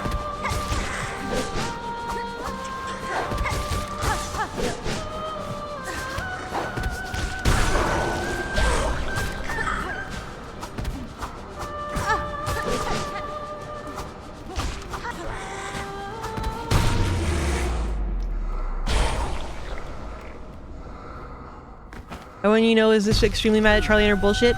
Well, get on the fucking train. I was on that shit on season 1, so catch up, people. She sucks a lot.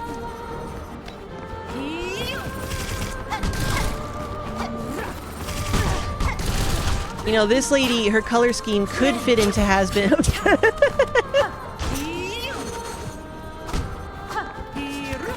But obviously her character design is way too simple.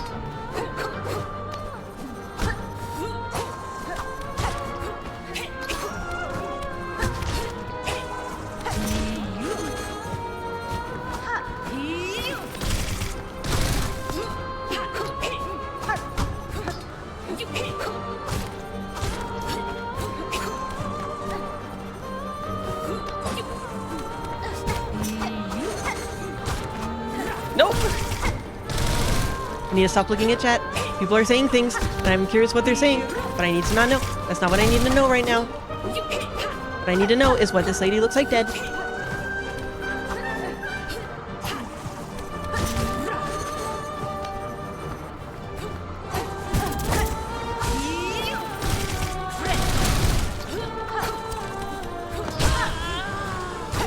Yeah, get her, little guy.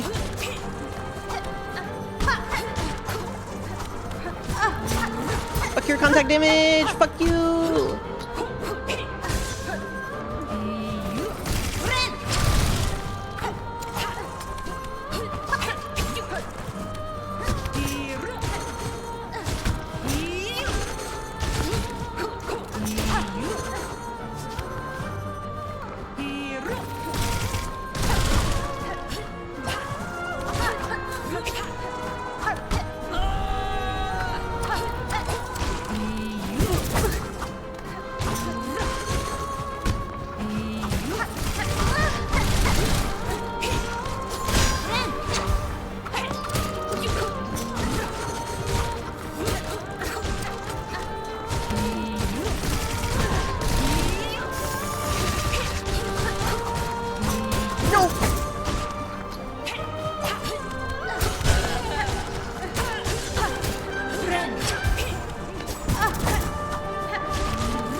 Oh, Space 3, oh boy.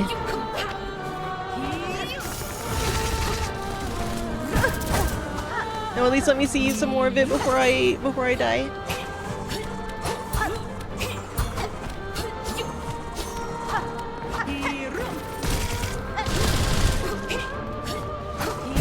Damn it.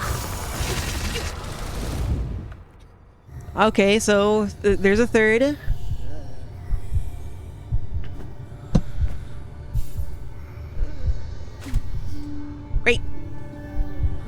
Great job.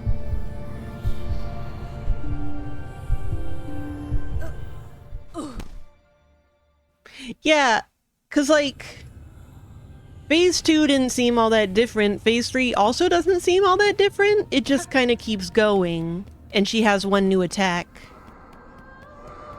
So, what's the fucking point? Vlog. I guess endurance. I ain't here for that shit.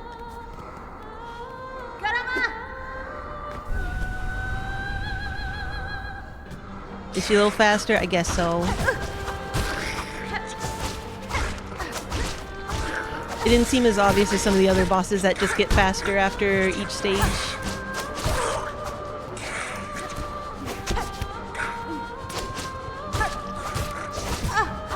But that might be just because like the parts where she isn't attacking aren't openings to attack her in this one, so like it doesn't so much matter if she's going faster between them.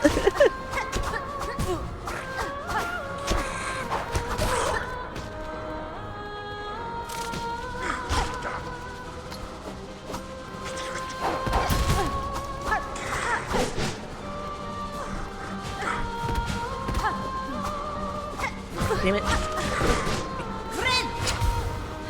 You're too long!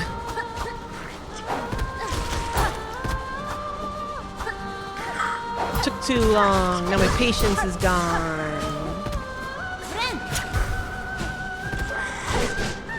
That's what happened.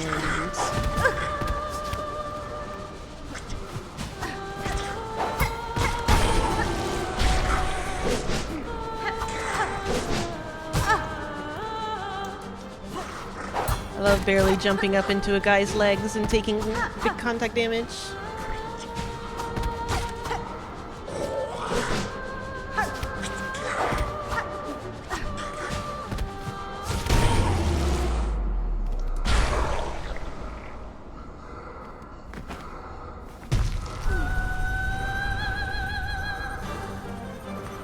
Did you just create a subtitle for the reference I just made? What just happened?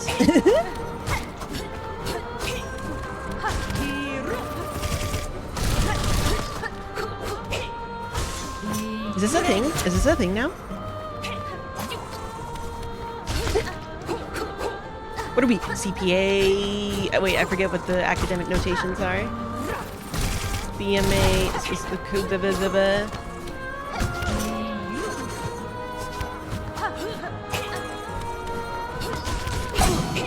MLA, that's it. Please make sure they are properly formatted.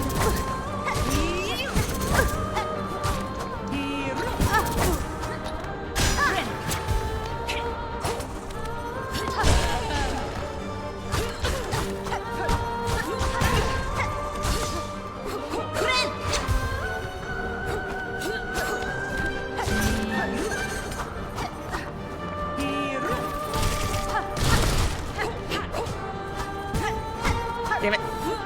Onto your butt.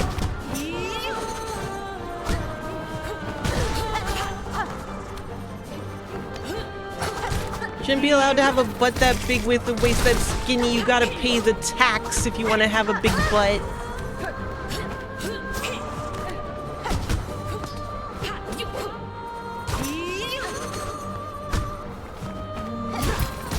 Whoa, that was weird. I mean, I'll take it.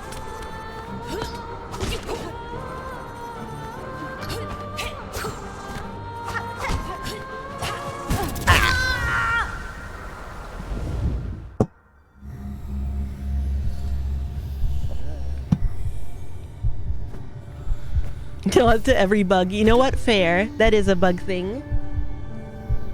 Why can't that be a thing for me? Look, I mean, I did think that's what was happening at first. I thought that her butt was simply absorbing damage. Apparently, she is blocking me without having to show it. Which, frankly, should be illegal. Show your work. I'm going to fail you on this math test. Oh my god! I didn't even know a baby was on the desk until I just suddenly saw, like, the desperate scampering of their front claws as they slid off the back of the desk.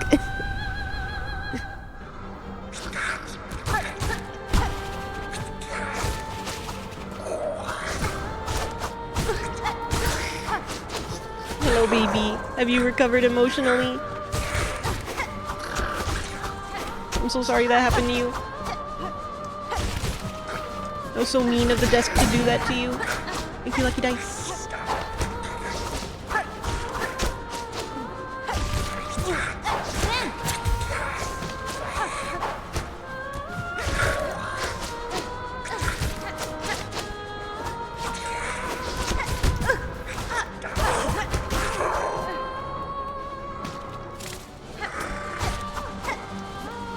God, I forget if I brought this up on stream once already.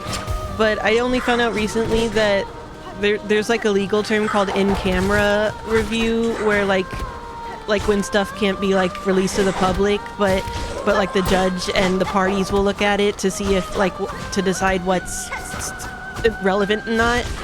And I just recently found out that it's not in camera, like on a camera. It's like Latin for like in chambers, and I'm still not over it. I really just thought they were saying that they were doing something in camera, like on a camera. It's not okay.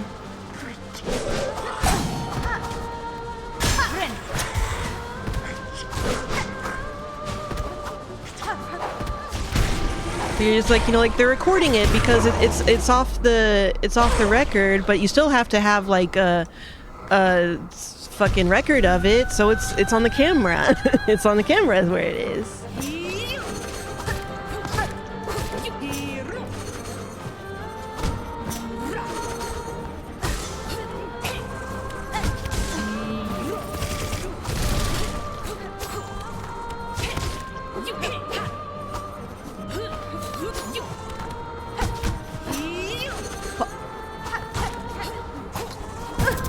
Damn.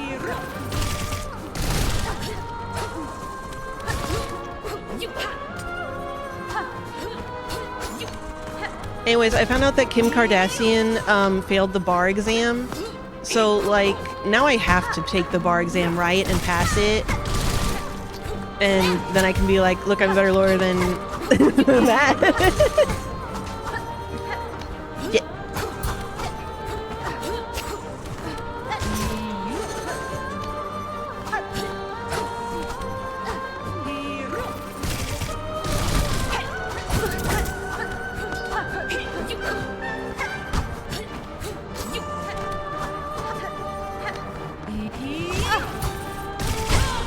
Oh, fuck.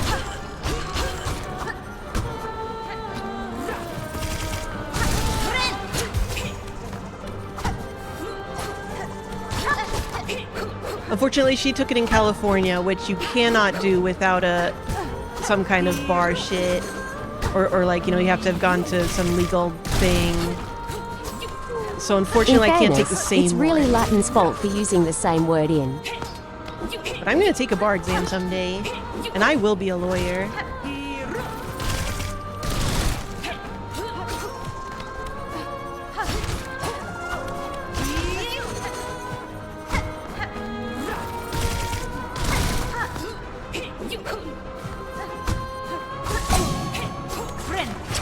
Thank you very much, Lucky Dice. Oh, what even? That hitbox was bullshit. Thank you, Lucky Dice.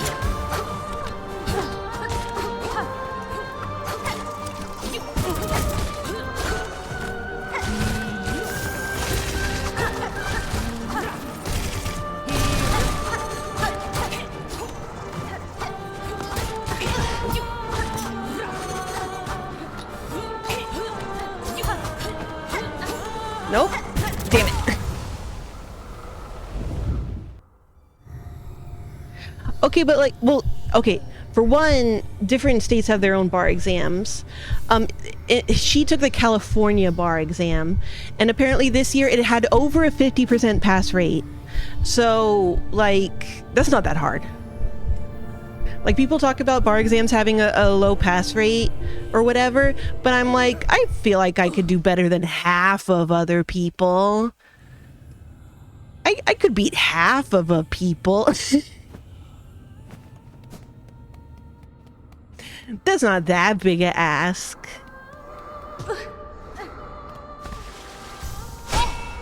What baby's crying over there where the food goes again? Are you hungry again? You just ate! Well, yeah.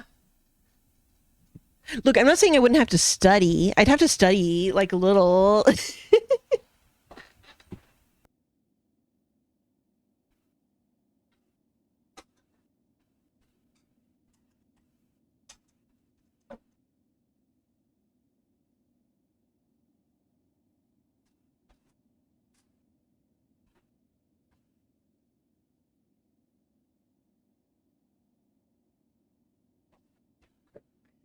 Like a little. It's true. We'll stream Ace Attorney. We'll stream... What other legal games are there? I guess not really a lot. Ace Attorney. And then we'll be ready.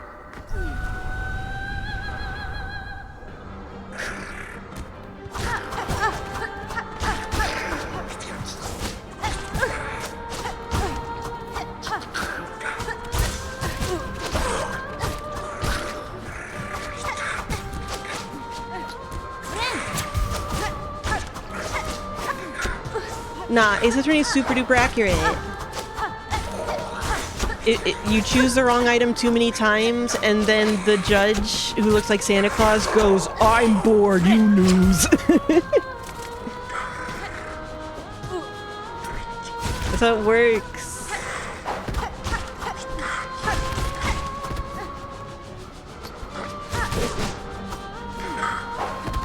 I played the first, I want to say 3 Ace Attorneys. Now, I remember them as in a dream, I feel like. Like, if you ask me about details of what happened in them, very little can I give you.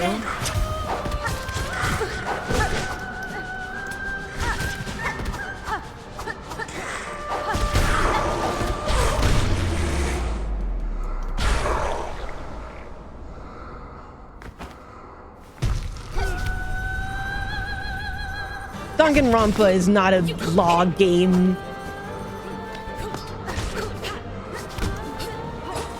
You can't just call every mystery game a log game.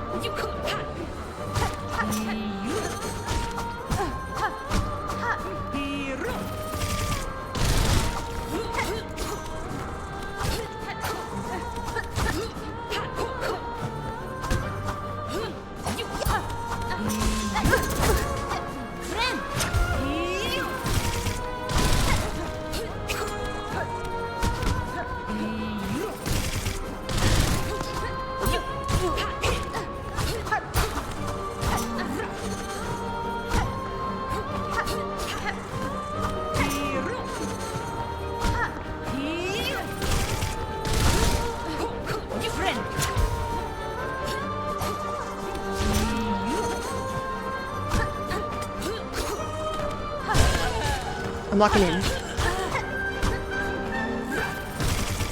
I'm going to win in the court of bug law, which is, of course, is mostly murder-based.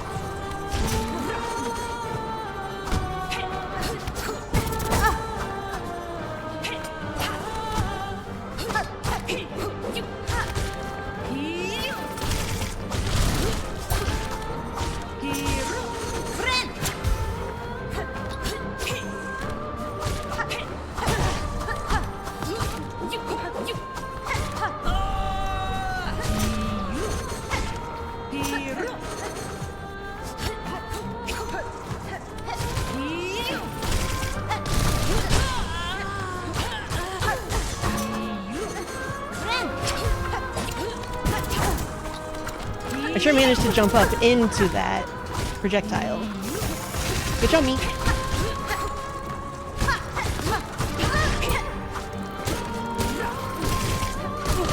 No, you can't take damage!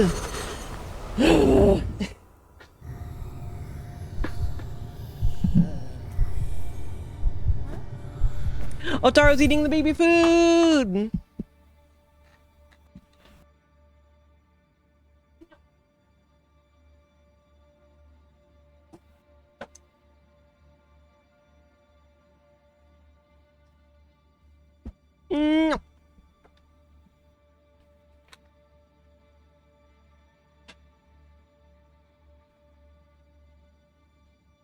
Okay, I have a great idea.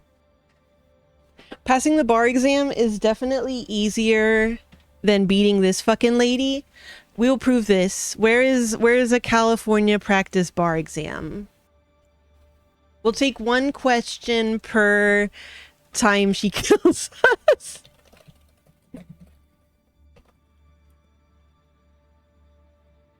Can you even find that kind of thing online? State Bar of California. Okay, examination questions. That's right. I think they had to have it do a retest in 2025 because they got caught using AI for some of their questions like fucking chumps. Okay, so let's go for February 2024. Yeah. Okay. Wait, what? Answer all 3 questions. Each question is designed to be answered in 1 hour. Why do you need a whole fucking hour? What the fuck?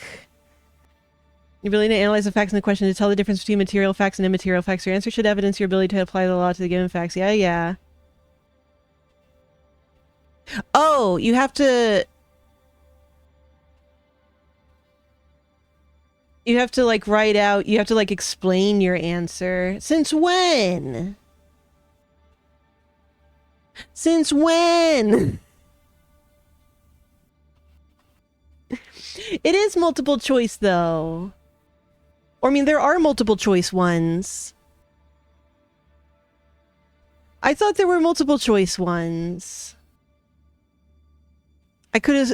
Yeah, because I remember there was a podcast I used to listen to... No. There's a podcast I listened to where they would do bar questions at the end, and they were multiple choice.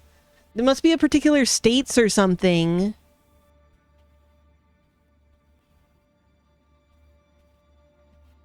What the fuck?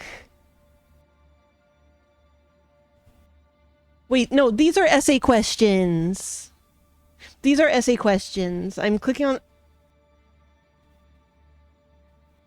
examination questions, essay questions, performance tests, and selected answers.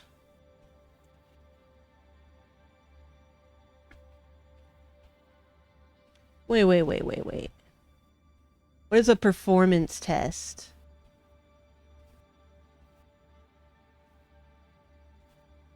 Oh, this is too complicated.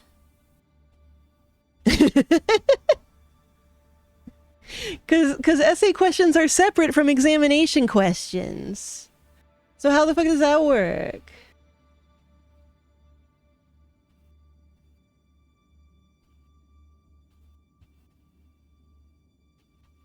Okay, here's the thing. Okay, so in 2020, Grandma died. I like that they just say Grandma. In 2020, Grandma died. RIP. Okay, leaving a valid will. The will created two trusts, the Farm Trust and the Ancestry Trust.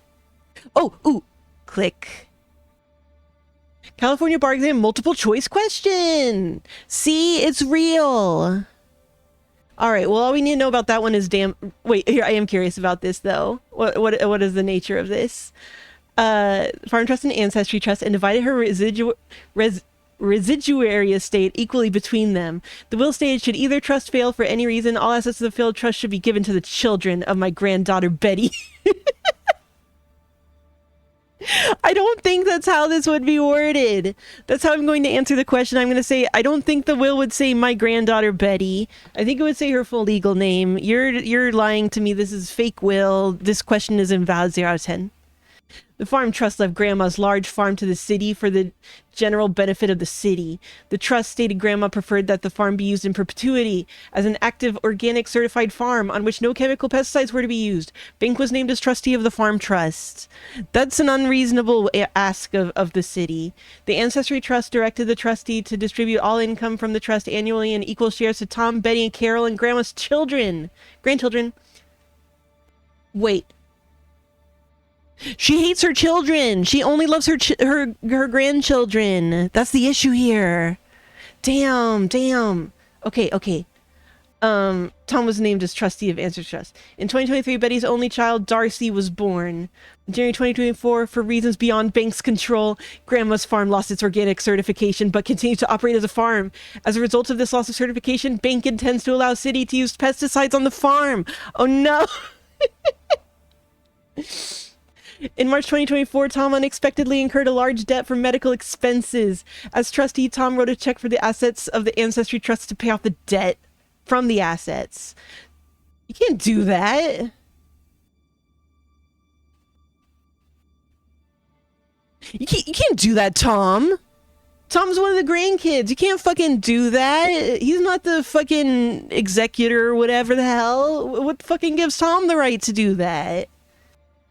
Tom planned to repay the trust, but was unable to before he died a few months later. You're real fuck up, Tom.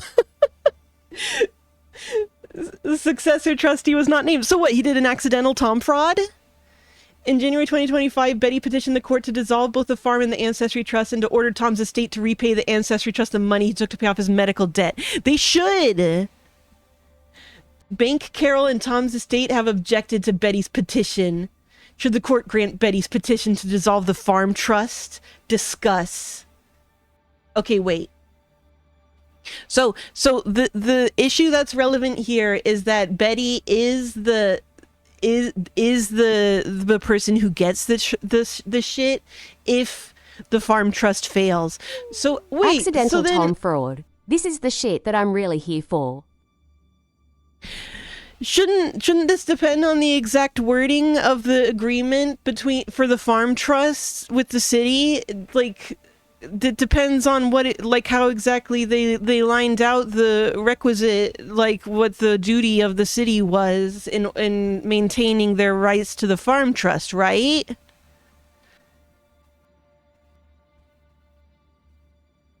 It's not Betty's, it's Betty's kid. Betty's kid is Darcy. What are you talking about? Oh, wait, the children of my okay, never. I did read that wrong. Why the fuck? So then there's a question of if you can even leave something to like a theoretical person, right? That's an issue. I don't know that. I'm gonna write that in my answer.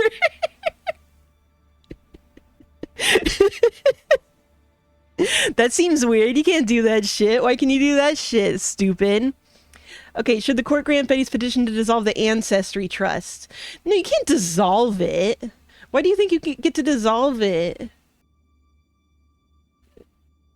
Dissolve it in order to pay Tom and so... Yeah, see, it doesn't even have a reason why she thinks she has the right to dissolve the ancestry trust. Just that because Tom did a little fuckery on it. That's not a good reason to dissolve it. She doesn't have the right to do that. Yeah, so 2, I think, is she can't do that shit. And should the court order Tom's estate to repay the ancestry trust? Yes. Because he had no right to that fucking money. That's not his goddamn money. And he was, and it's like, he planned to repay it. So, yeah. His estate has to repay the fucking trust. The grandchild is me? Wow.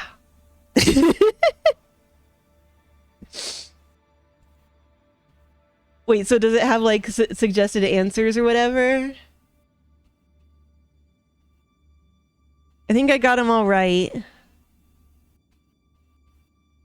Well, yeah, it planned to, but also he didn't have the right to that money. Like he was going to repay it because he knew he didn't have the right to that money. What is all this shit? Oh, that's a different kind of question. Well, we can only assume that I got them all correct. You're welcome. I'm a lawyer. Now let's beat up this lady.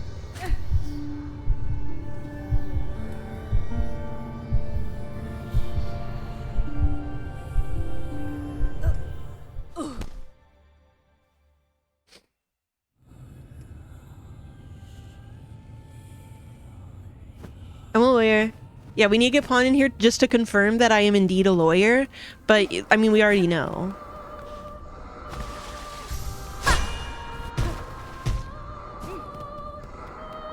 It was 2024, because I didn't want to risk the AI questions.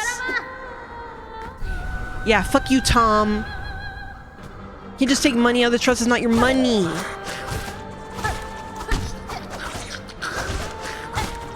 That's not your money. How dare he? I'm actually not even sure why he was able to do that in the first place.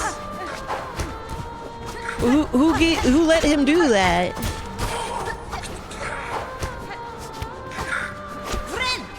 How'd he do that?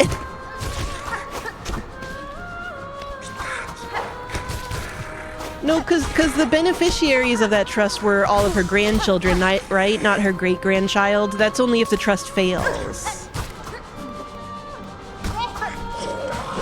And the trust hadn't failed. Yeah, he was a beneficiary, but I don't know, don't you usually leave someone like in charge of that shit? To like dole out the money as it's supposed to be, like a estate executor or whatever?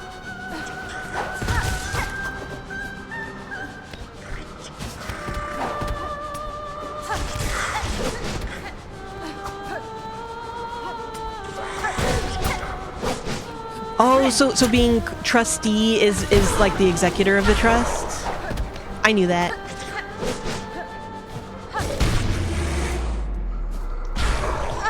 Anyway, I'm gonna fight this lady.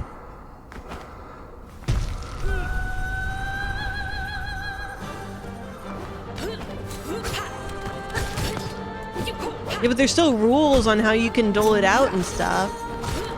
You can't just take it. But yeah, if he was left like in charge of it, that makes sense about why he could like have access to the money physically. I just didn't know why he had any control over that money before it was doled out to him as appropriate. But Tom's got this shit set up. He knows what he's doing, that son of a bitch. And then he died.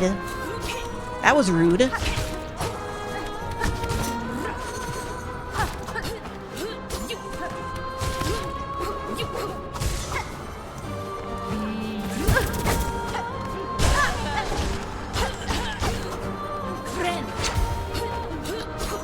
I'm gonna win. Just like I win at law.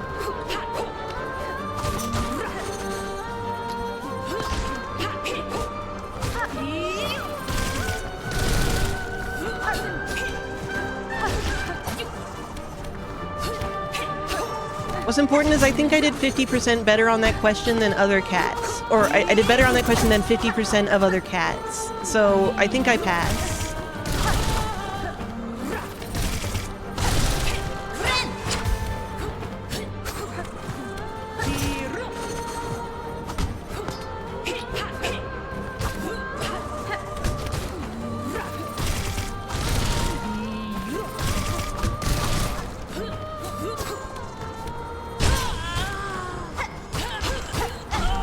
The test is graded on a Curie. Yeah.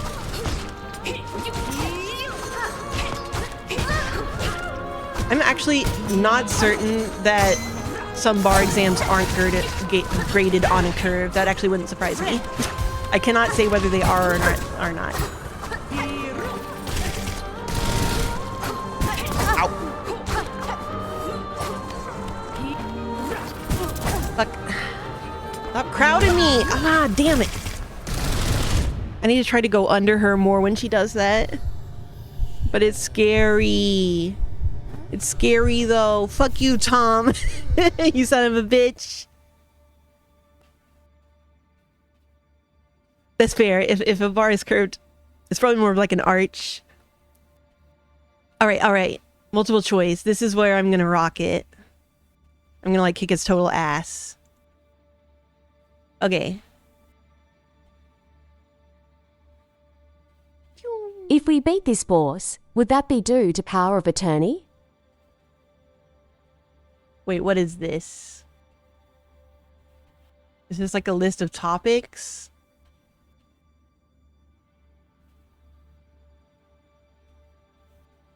Applicants should assume that all references to the Constitution, including the term constitutional, are to the federal Constitution. The percentages listed next to each section represent the approximate percentage of questions on the exam that will be drawn from the subject. I don't care. Just give me the question. What the fuck is all this shit? Nerds?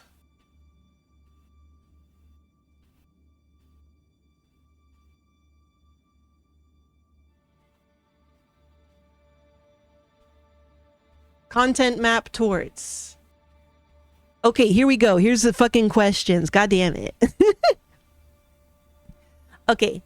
A U.S. naval base is located on the coast of State A suffered a sudden attack launched by a foreign nation that resulted in several casualties and significant damage to the ship docked at the base. This happens all the goddamn time. The base was one of the largest in the country and served as an artery for all inland military operations. Within an hour of the attack and without prior congressional authorization, the president responded by increasing air defenses and naval presence at all U.S. military bases and deploying forces domestically to retaliate and ward off further attacks. Finally, the movie is real. Was the president's initial action of deploying U.S. forces constitutional? No, I don't. Wait, yes, wait, it's D, right? He has plenary power. I think that's actually the case. I think it's D. I think it's D. I'm pretty sure I'm right. That was easy. He has plenty power. He has plenty the elder power. So you're welcome.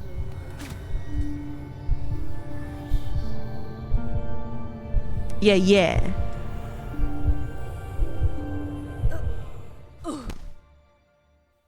Look, we're working on theoretical law, not actually like in practice law. That's what the 800 pages up top were talking about.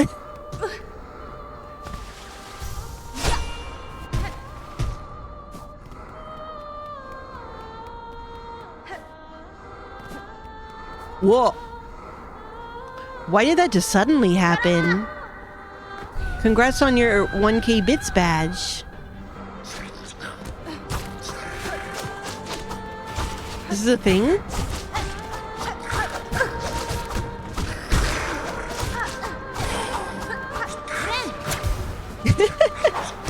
Interesting, interesting. What's the badge look like? Oh, is it the train? Damn, that sure looks like a cool, sexy train that everyone should try to want to get.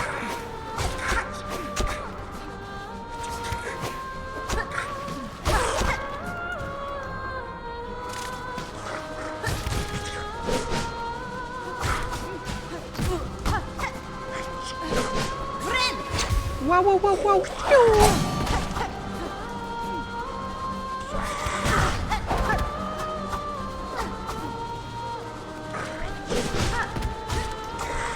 These fucking guys, they're all unsynced in an inconvenient way.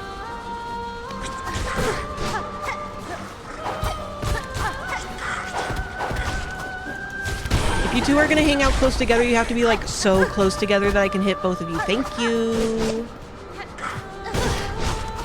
Ah, god damn it.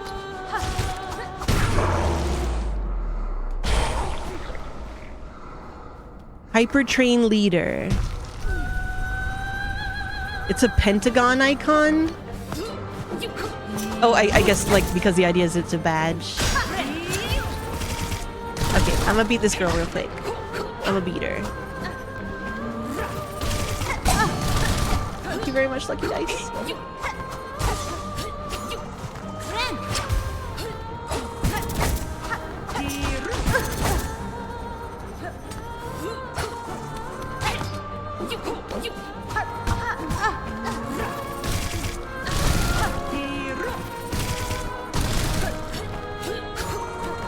So annoying that she can just block my attacks sometimes. She just reaches up with her little hand and she blocks my attack on her head sometimes, but not other times.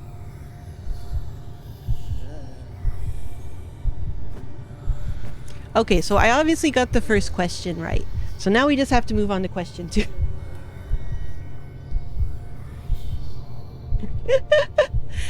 State A enacted a new law to discourage price gouging during environmental catastrophes. The law sought to prevent the inflation of gasoline and hotel prices frequently seen during the aftermath of a hurricane or forest fire. I need to find less topical questions. A gas station owner in State A believed that the law violated the Commerce Clause, as well as various individual rights guaranteed under the U.S. Constitution. The gas station owner had filed a lawsuit with the U.S. Supreme Court challenging the constitutionality of the law. Is the Supreme Court likely to hear the case? No, because the suit did not take the proper route to the Supreme Court. I think... Oh, sorry. I see what you mean, sorry. That's right, it's only showing that part. Okay. Here you go. I don't think this is correct because it's... I think they're the court of proper jurisdiction or whatever. Okay, no, because the suit presented a non-justiciable political question. I don't think that's true either. Yes, because the suit implicates individual rights and therefore falls under the Supreme Court's original jurisdiction. I don't think so. I think it's because the suit implicates the Commerce Clause. Because... Wait. Oh, it's a State A. During the aftermath. Wait. But it's not interstate. It's only in the state. Wait, it's a law that's State A. Oh shit.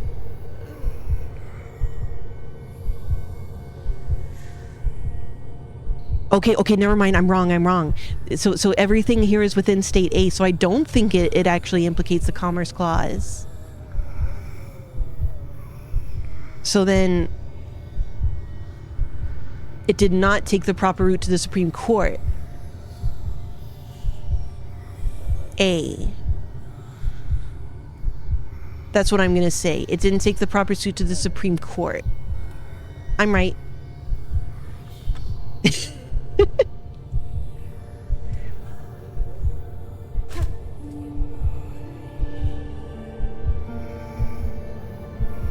Well, usually you wouldn't. It's only if there's like certain like questions between states and between states and the federal government that the Supreme Court is like the, what do you call it?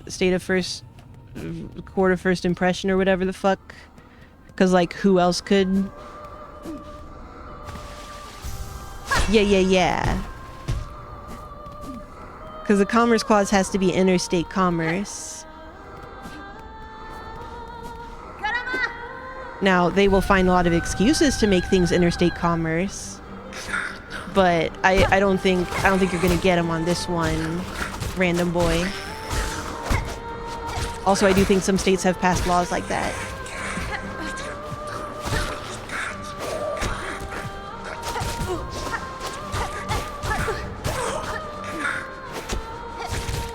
Saw, you linked these multiple choice questions, right? Do they have the answers at the bottom or something?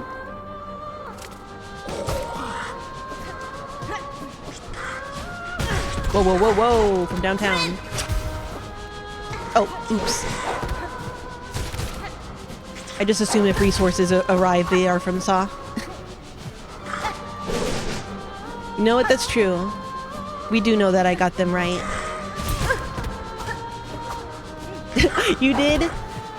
What was the answer to the first one, Tailfin?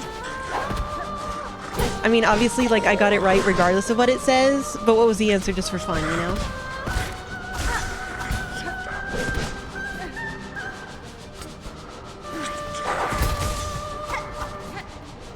Yeah, do your fucking divey, idiot.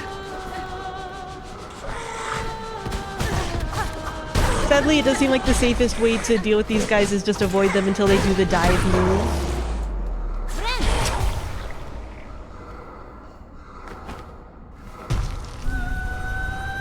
Yeah, y'all don't know shit about cat law. I'm the authority.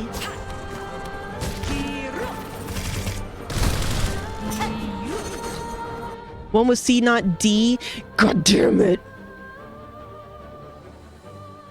God damn it.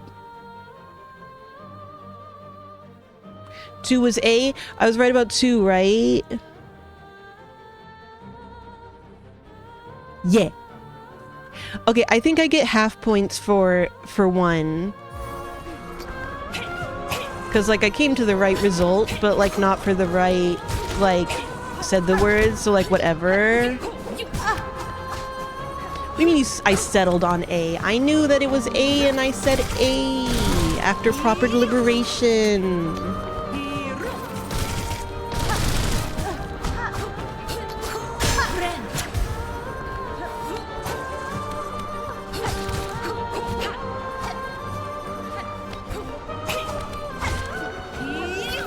Oh my god, is this the one that had the AI questions? Yeah, we'll just say anyone that I get wrong, it's because of the AI. The AI fucked it up. That was definitely due to plenty of powers.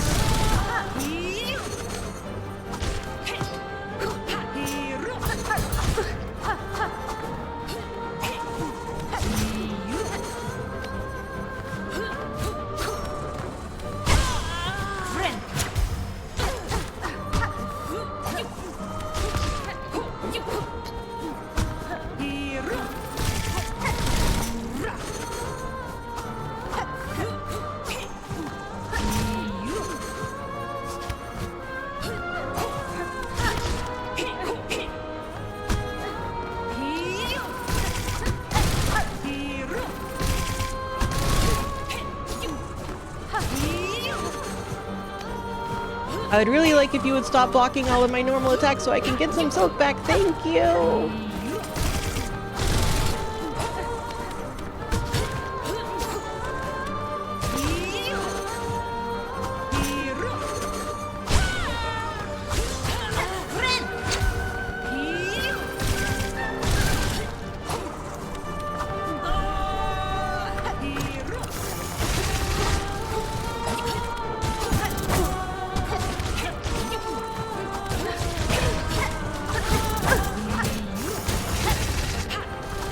God damn it.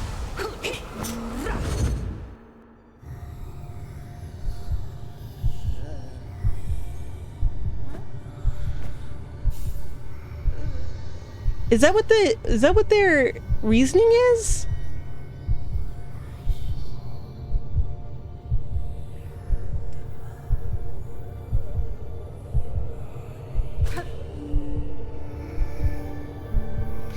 I have questions. While it is theoretically possible for the common cause or individualized upon their original jurisdiction, this would only occur if the case met the narrow criteria defined in the Constitution. Yay.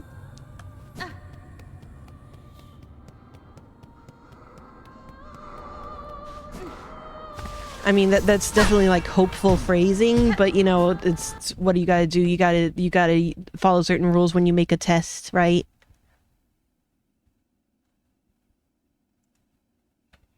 Look, we're so over both of those questions. This is what's important. A public high school football player painted smoke hell yeah, on his school-issued jersey. A football player wore the jersey during a practice that took place at the school during his lunch hour. The school principal attended the practice and had the football player removed from the field upon seeing his jersey. The principal alerted the football player that he was being suspended because his message promoted illegal drug use, violated the school's policy against drug use, and undermined the school's authority. The football player sued the school district, claiming that suspension violated his right to free speech under the First Amendment. I think there's actually been like mixed Supreme Court rulings on this kind of issue. Did the football player's suspension violate his right to free speech? Okay, let's see what it says. No, because the football player's jersey causes substantial and material disruption to the school's educational environment. No, because the school has the authority to regulate student speech that promotes illegal drug use. The way that they said that sounds too specific. Yes, because the First Amendment guarantees freedom of speech even among high school students. Yes, because the football practice was a recreational activity that did not take place in a classroom. I don't think D is right. Well, the school is a government institution. I mean, it's a public high school. And like I said, there actually have been like mixed results on this kind of case. It's the fact that it promotes something illegal that makes me see, yeah, I'm like, maybe they've in my metagaming sense, I feel like B is phrased stupid on purpose to make you think it's the wrong answer when really maybe technically it's the right answer. The school's educational environment. I don't think you can say that.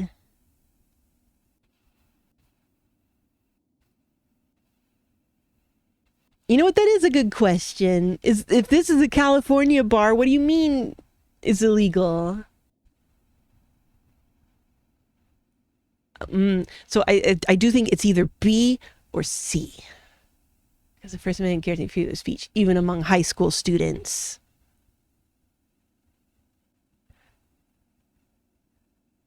I'm going to say C.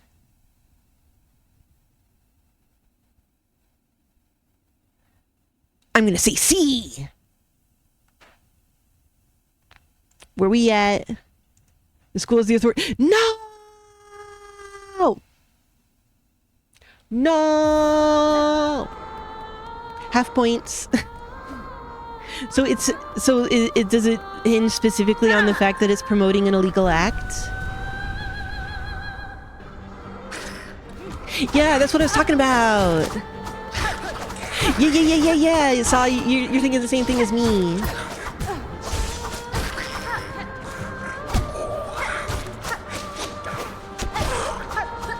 That's right, it was bong hits for Jesus. Damn it.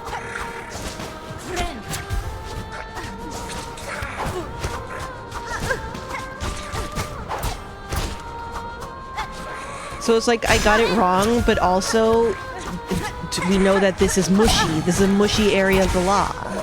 So like whatever. It's not so black and white. Also, is it legal? Is it illegal? I don't know about that. You're gonna have to prove that to me, Test. I reject the basis of your question.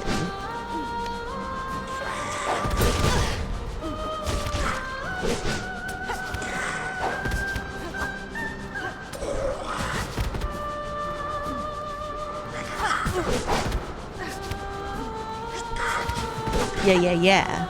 The one that I always wanted to be an option in high school.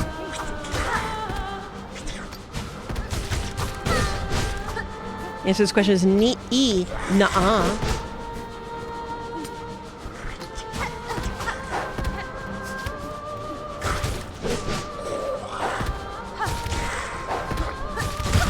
Damn it. Okay, that one doesn't count.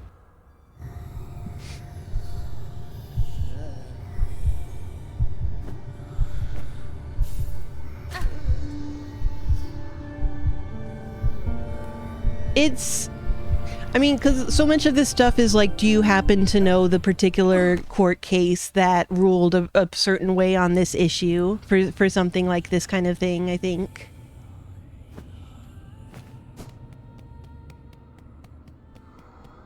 Because, like, yes, in theory, that's what it says, but in practicality, that's not how it's often shook out, because law.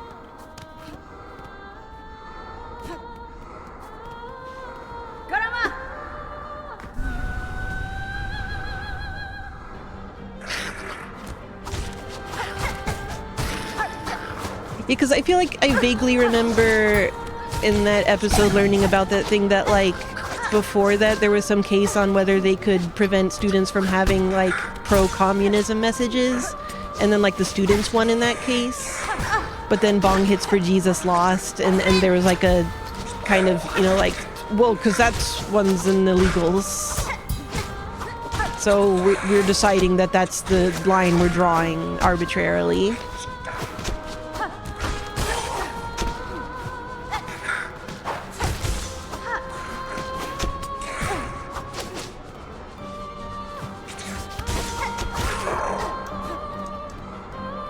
Okay, I'm gonna focus on fighting and stuff now.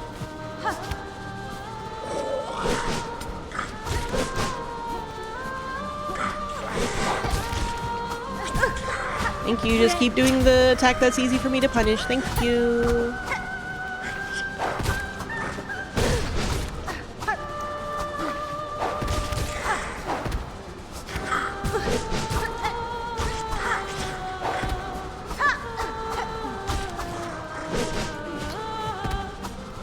I wonder if all those questions were, like, national constitutional issues, because then if so, I should probably, like, go down to another section to answer, like, different kinds of questions.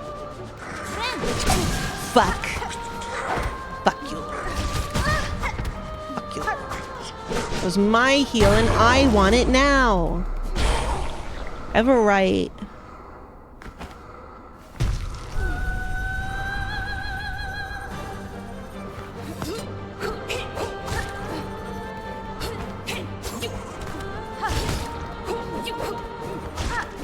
Whoops.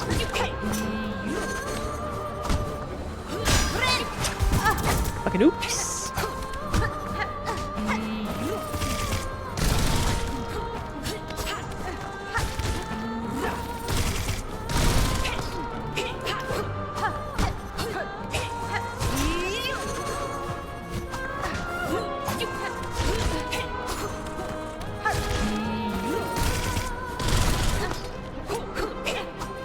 Time to just completely have the zoomies. Woo, woo, woo.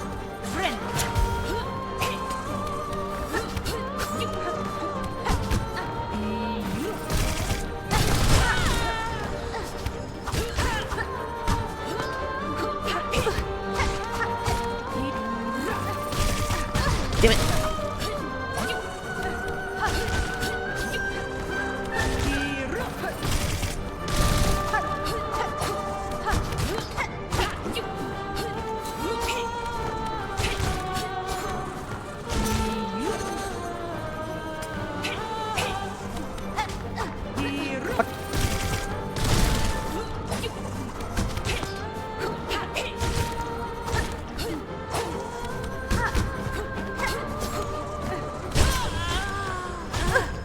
Fuck you, you staggered contact damage, motherfucker.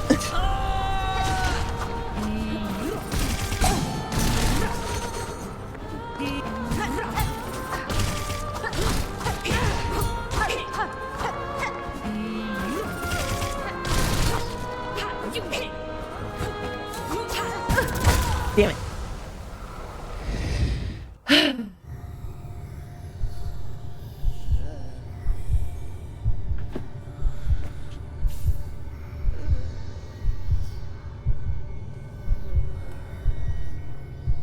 Oh yeah, I remember that whole thing. Okay, here, we're gonna scroll down to like an arbitrary point. We'll just assume I did like really good on all the other ones. Okay, question 22. 22. Ahem. A customer went to a diner for lunch and approached a counter with a row of stools. Each stool had a metal base bolted to the floor and a wooden seat attached to the top of the base with screws. Because of the way that sentence was worded, I thought at first that it meant that the customer approached carrying a row of stools, and I was like, how if they're bolted to the floor?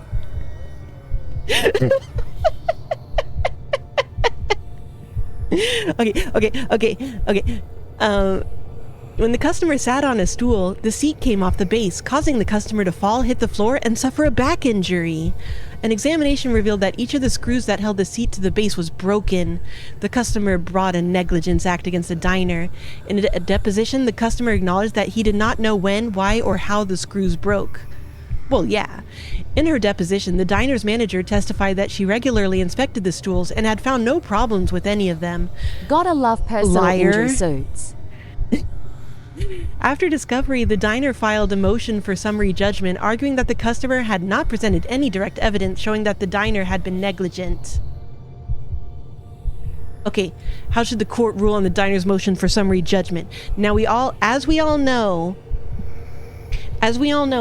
yeah, the diner's lying, but also, so in the case of a summary judgment, you have to look at all the facts in the light most favorable to the plaintiff. So you have to be like as generous as you possibly can to the customer in this case. So the court should deny the motion because a genuine issue of material fact exists about whether the diner was negligent per se.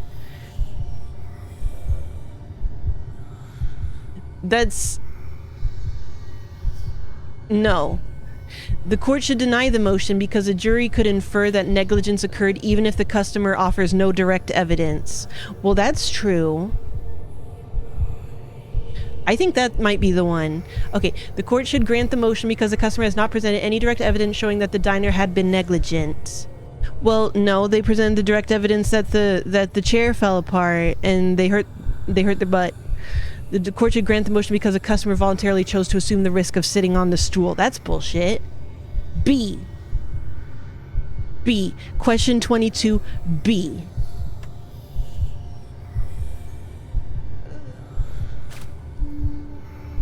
I'm right.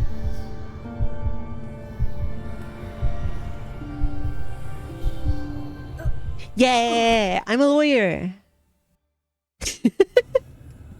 I'm a lawyer.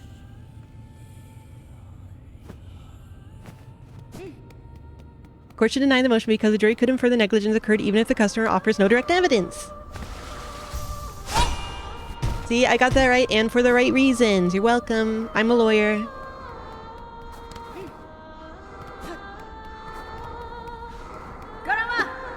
Okay, I need to actually try to focus on this fight or whatever, though. Here I go. What do you mean it's already been 2 hours, 40 minutes? I've been so focused on the task at hand.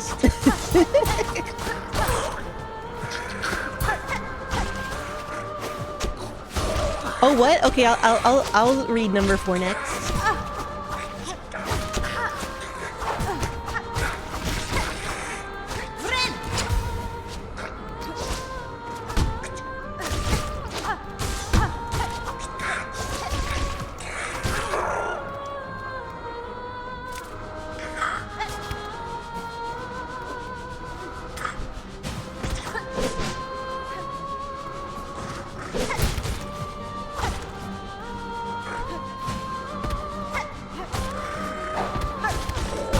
I do like that because it's a lawyer exam, though. Like, they do have to put, like, 50 pages of caveats at the start. Like, I do appreciate that.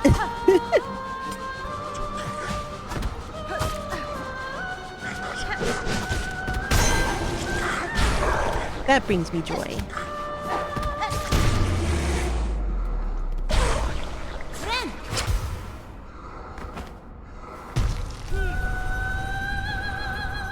All right. They're definitely helping my sanity, if not my ability to win this fight. That remains to be seen.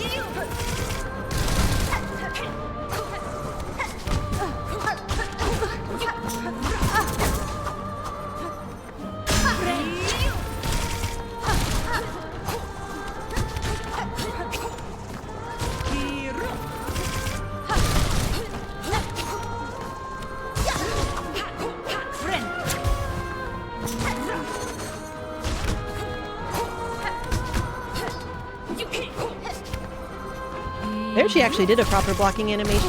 Good for her.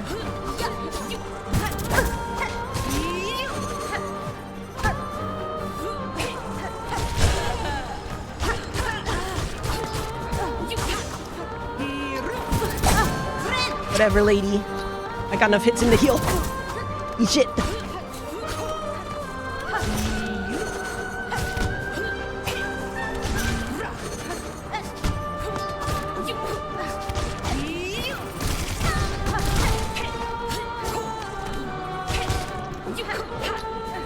I think I just have to really hope I get another stagger.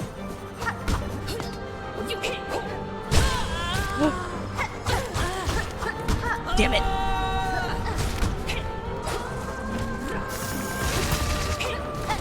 Oh, damn it.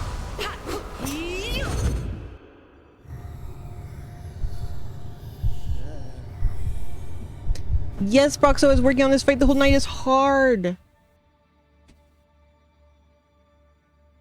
It's a fucking hard fight. Okay, back to question 4.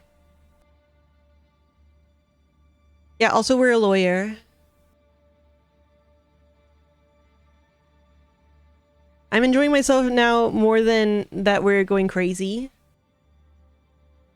Yeah, I'm gonna become a lawyer. So between every time I die from this lady, we're answering a law question so that I can be a lawyer. Okay, a car dealer sent in an order form to a tire manufacturer for 200 premium tires at $50 per tire, with delivery at the dealer's location in 30 days. Upon checking its inventory the next day, the manufacturer realized that it only had 180 premium tires in stock. The manufacturer then shipped 180 premium tires to the dealer 20 days later, along with a notice indicating that it was shipping the tires for accommodation only. I don't know what that means, but we'll see. Okay, the dealer received the shipment and placed the tires in its warehouse. The dealer then contacted the manufacturer and stated that, although the tires met the terms of the order, the dealer intended to sue the manufacturer for breach of contract and failing to ship 200 premium tires.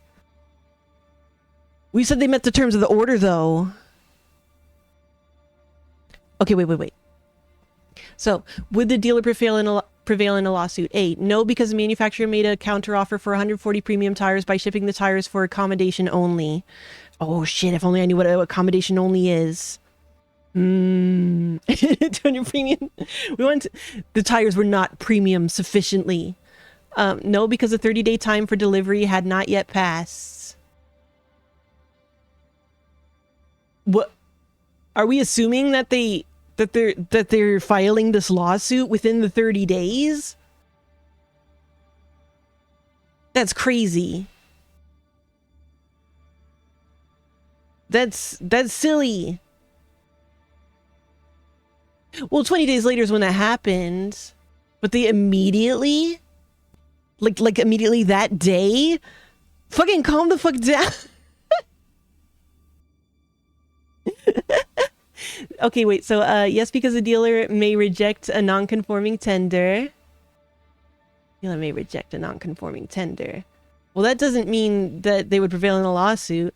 And yes, because the shipment of 180 premium tires constitute an acceptance of the offer and a breach of contract.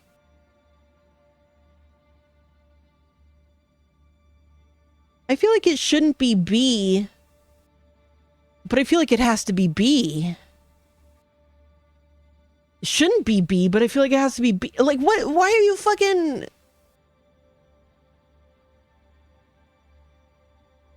Only have the manufacturer that ships and picking the dealer 20 days later, along with notice indicating that was shipping the tires for accommodation. The dealer received the shipment and placed the tires in its warehouse. The dealer then contacted the manufacturer to stand that although the tires met the terms of the order. The tires met the terms of the order.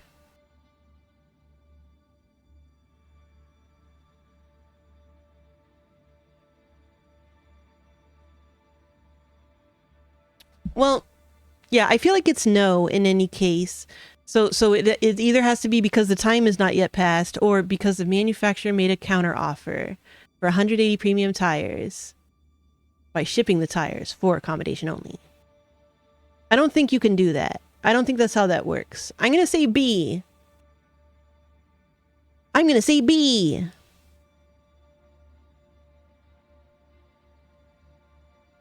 Really? What does that mean?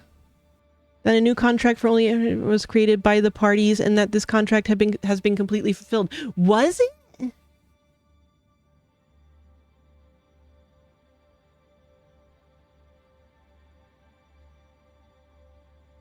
Because they received the shipment? They in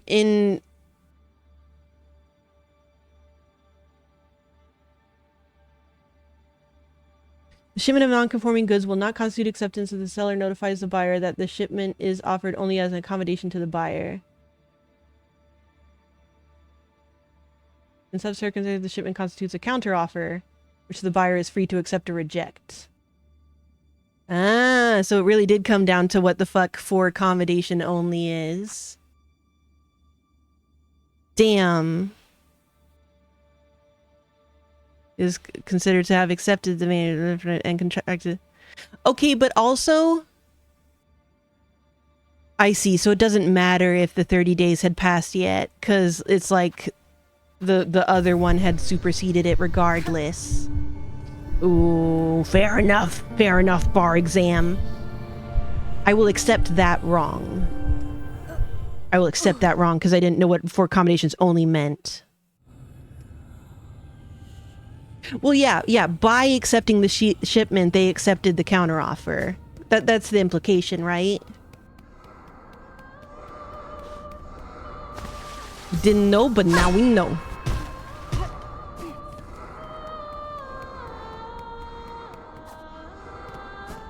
That's law, baby.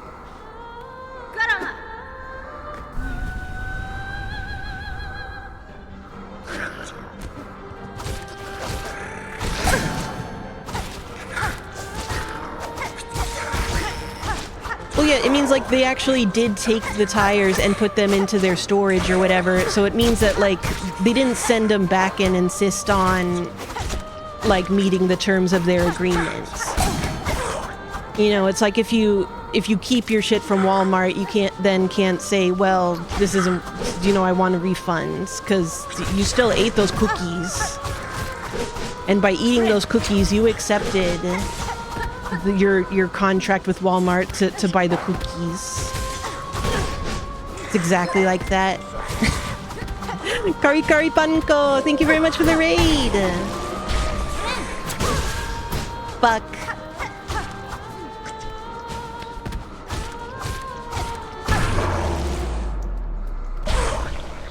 Ooh, I should have said 8. Ooh.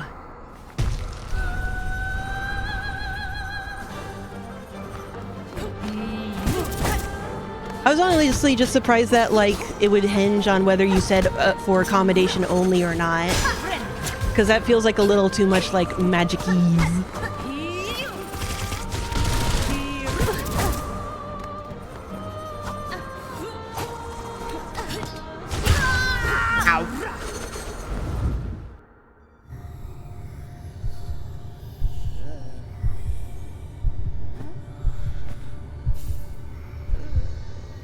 Yes, hello, I'm playing video game. Very verisimilitude. Okay, I'm going to go back into the fight and not answer a random bar question because we have raiders. But I am gonna refill my drink. Look at babies.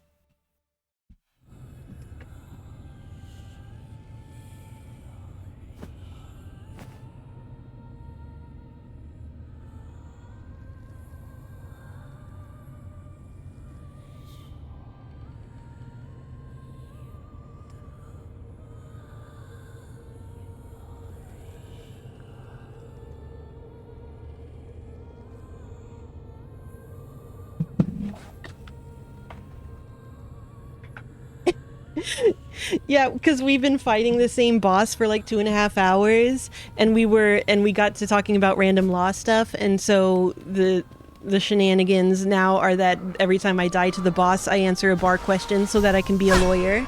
I'm going to be a lawyer. I'm a lawyer. But shit, I should have realized that A was like the legalese way to say like, you can't just accept the shit and then say you're suing them. I'm a fool.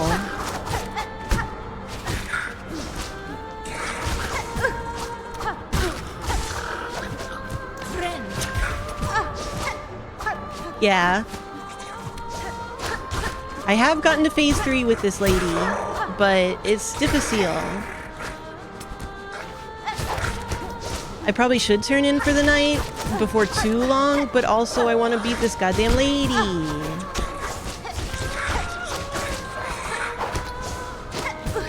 She's so rude.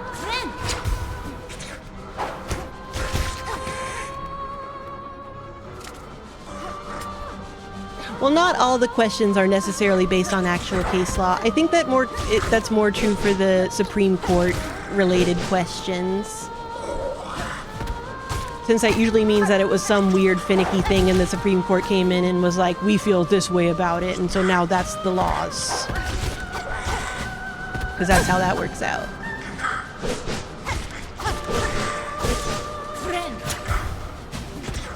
Thank you very much, Kari Kari. I'll do my best to beat this lady up and be a lawyer.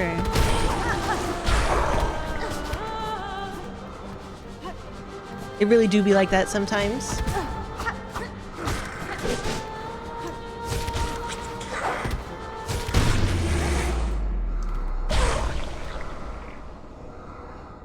All right. Focus. Thank you very much for the follow.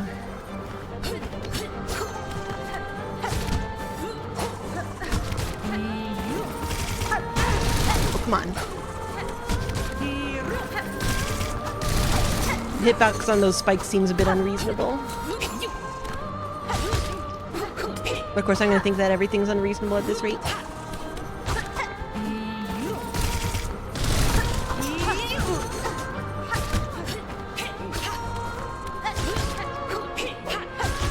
Whoop.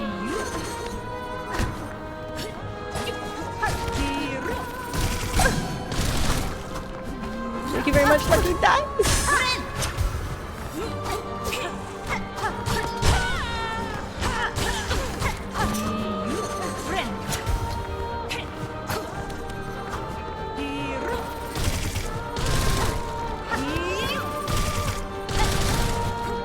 Damn it.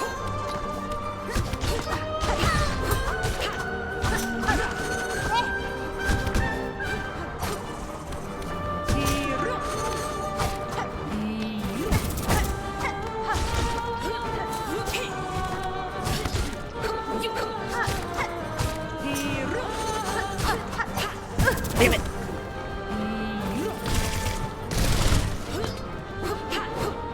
Nope. Nope. Ah.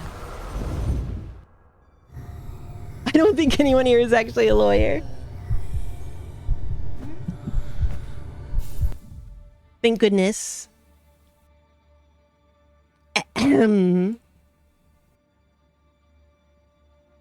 Question 5. On January 1st, a department store emailed a purchase order to a manufacturer of steel drinking canteens for the purchase of 1,000 steel drinking canteens at a price of $35 per canteen. The manufacturer was to have the canteens to the store, which was located in State A, by January 5th. The manufacturer located in State B, Commerce Clause implicated, responded immediately by email accepting the offer and stating that it would ship the 1,000 canteens FOB State B. FOB. For order business. The next day, the manufacturer indicated to the store that it had delivered the canteens to a shipper. While in transit, the shipper's truck was involved in an accident which destroyed all the canteens. Who bears the risk of loss for the destruction of the canteens? I I'm not sure about that one. Let's see what the options are. The store, because the term FOB indicates a shipment contract. I feel like it can't be based on just that. The store, because the manufacturer delivered the goods to the shipper in state B.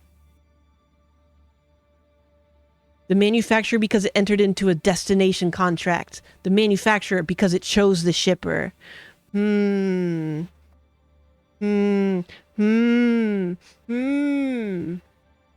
Let's see. Did it enter into a destination contract? The canteens for the person at the price. Because it says the manufacturer was to have the canteens to the store, which was located in state A. So I feel like it could be C because of that.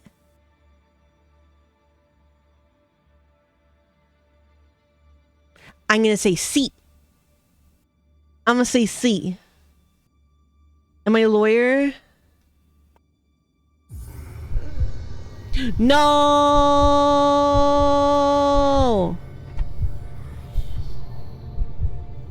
But that's crazy.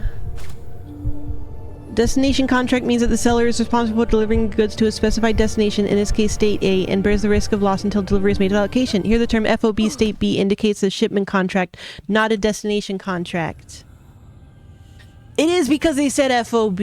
What does FOB mean?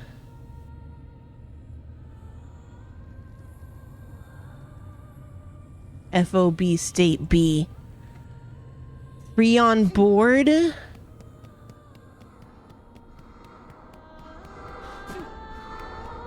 Ooh.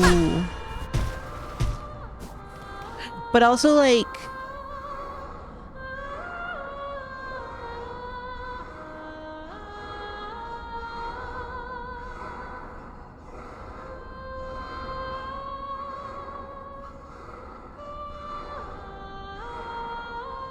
I feel like if you send in an order and you say it has to get to me and they accept the order but then also make new terms, don't I have to then accept those terms? That the seller is responsible for transportation of the goods to the port of shipment and the cost of loading. The buyer pays the cost of ocean freight, insurance, unloading, and transportation from the arrival port of destination. The seller passes the risk to the buyer when the goods are loaded.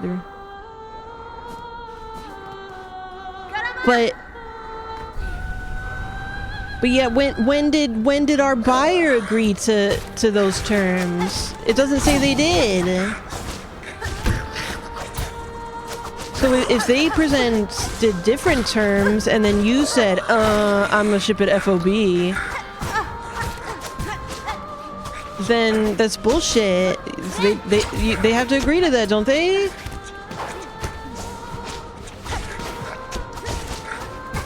They put their terms in and it was not FOB. So like, what the fuck?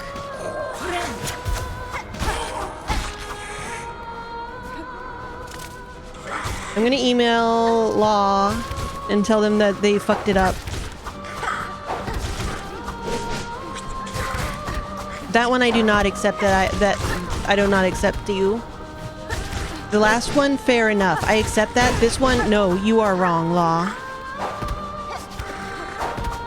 You failed to say that the store accepted these terms, and without knowing that, I cannot say that the store has to take on this liability. No, the shipper. I guess because the shipper didn't have, the contract wasn't between the shipper and the buyer, so like the seller would have to sue the shipper as like a separate action, I guess.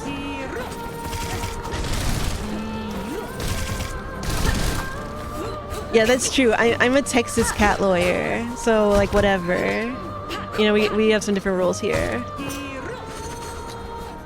Our rules are mostly based around if like some hooligans with revolvers try to steal shit from your train. That's how it tends to go down. If they kind of try to like rustle up your cattle. You know how it is.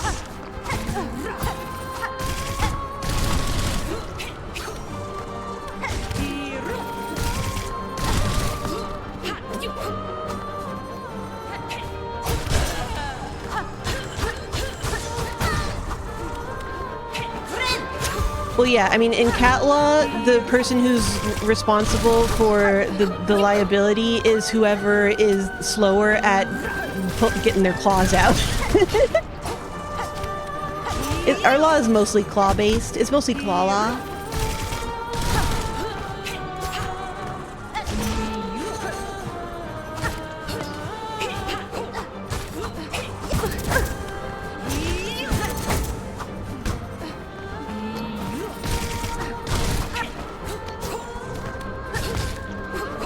I think she just happens to be jumping back at the same time that I hit her, but every once in a while when I hit her, it looks like she flies back really far and it's exciting.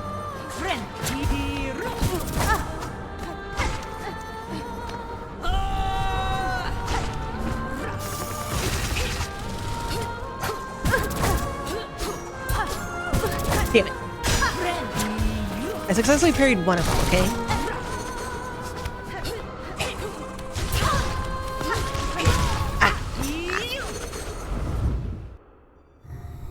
Sneaks is absolutely a criminal cat.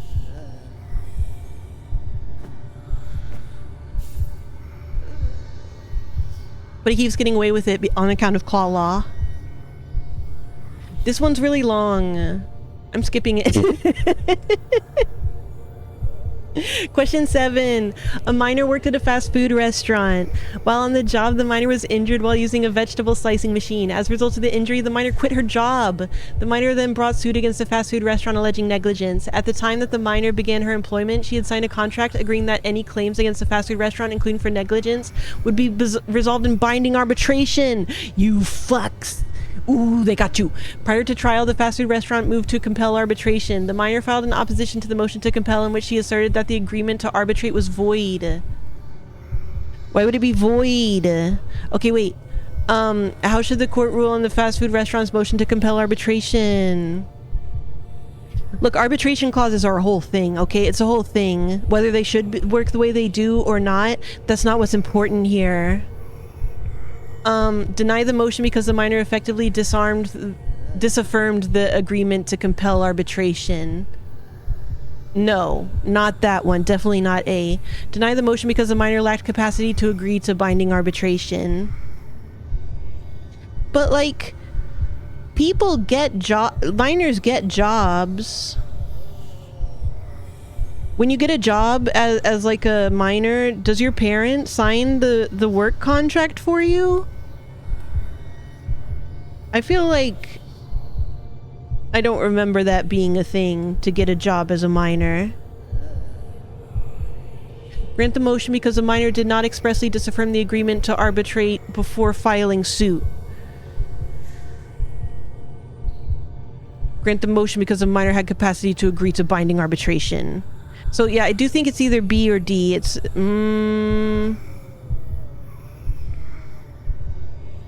yeah, because surely there must be some ability for...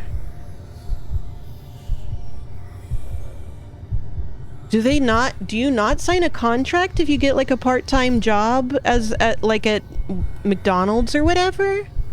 I guess maybe you don't. No, there's gotta be some kind of contract, right?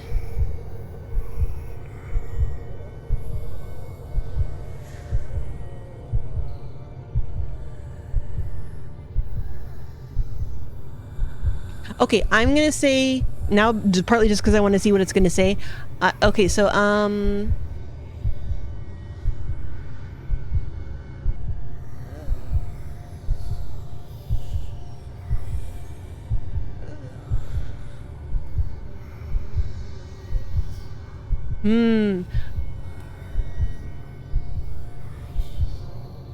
can a miner have the capacity to agree to binding arbitration?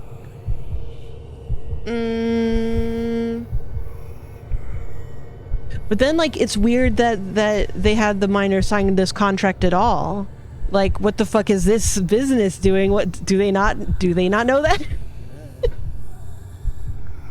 Did they not realize that? That's a big fucking oopsie. I'm gonna say D. I'm gonna say D and see, and I will accept if it's B and be interested. A, because the minor effectively disaffirmed the agreement to compel arbitration.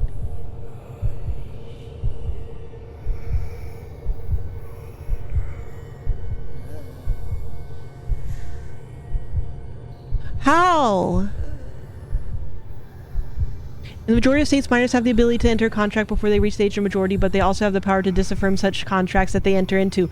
Ah! It is like a special baby law thing. That's interesting.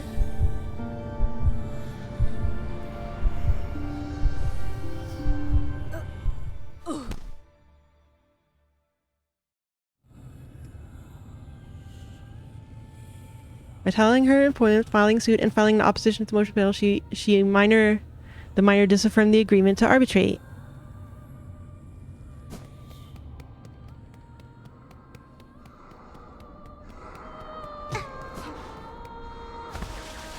All right, well, you get yours, baby.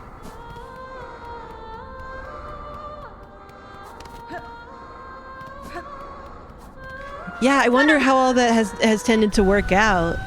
Like, what kind of contracts have minors been in it and then been like, actually, nah, baby rules. Haha, joke's on you, baby law.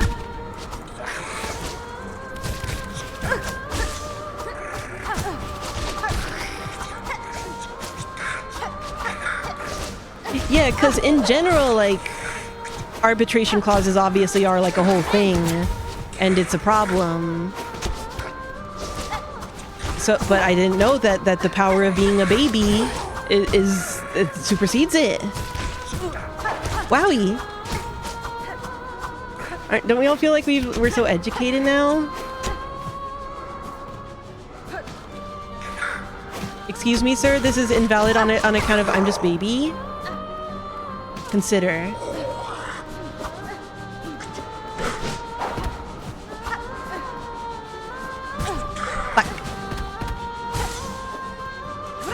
If I die before we get to her, it doesn't count. I'm not allowed to go to law. It will delay my becoming a lawyer.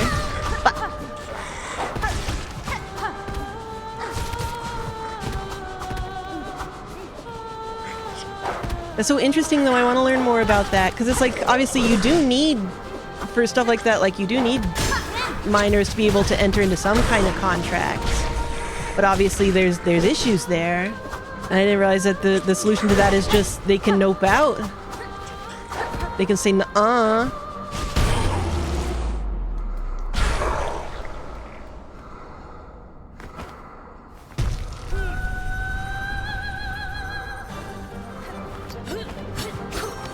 Oops.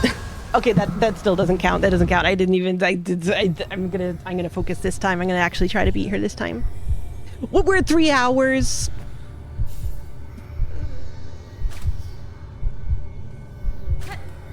Well, yeah, because cats are forever baby.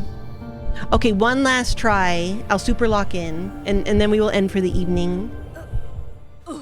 And then tomorrow is cards, and then Thursday we'll beat the fuck out of this lady.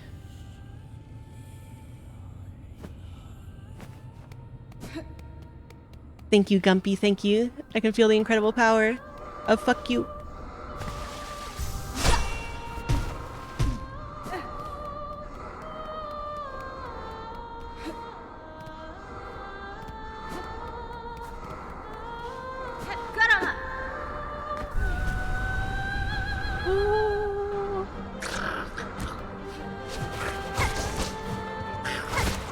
You seem to be working on human years, and you need to be working on cat years for cat law. Thank you. Obviously, like you didn't even go to cat law school, which again is called claw school for multiple reasons.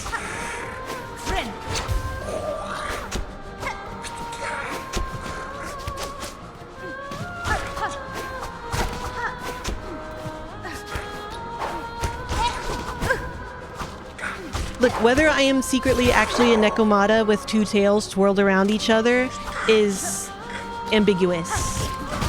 It's open to interpretation, okay?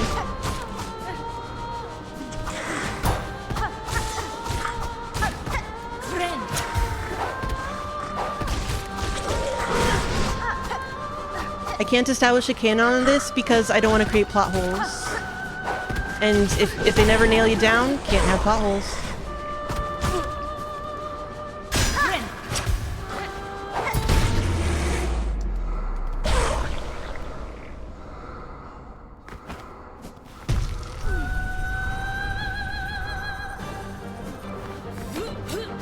Okay, you can't just say a scientist in Japan is working on changing this. Like, I'm sure multiple people are working on the longevity of different animals. Like, but what is this one mad scientist who's gonna make cats live long? What the fuck are you talking about?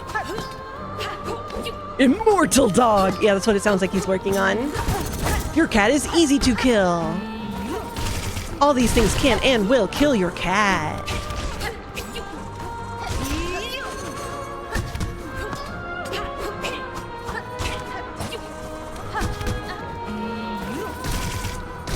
You think you can just clone your cat? Cloning is for white people only!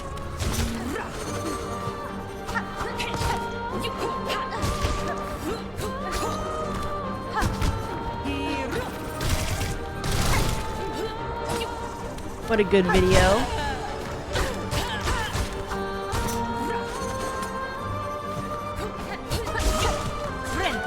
I'm tall!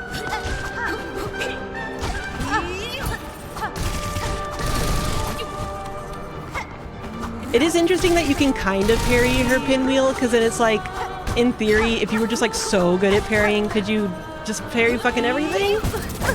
Parry this whole fight? Like, could a task just fucking win the entire fight by spamming the attack button every 2 milliseconds?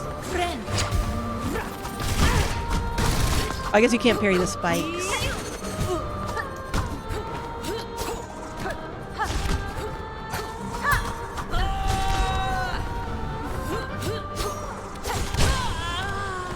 Yeah, knocked you out of the sky.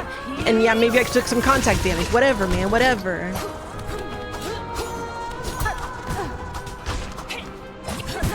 Damn it. Ah.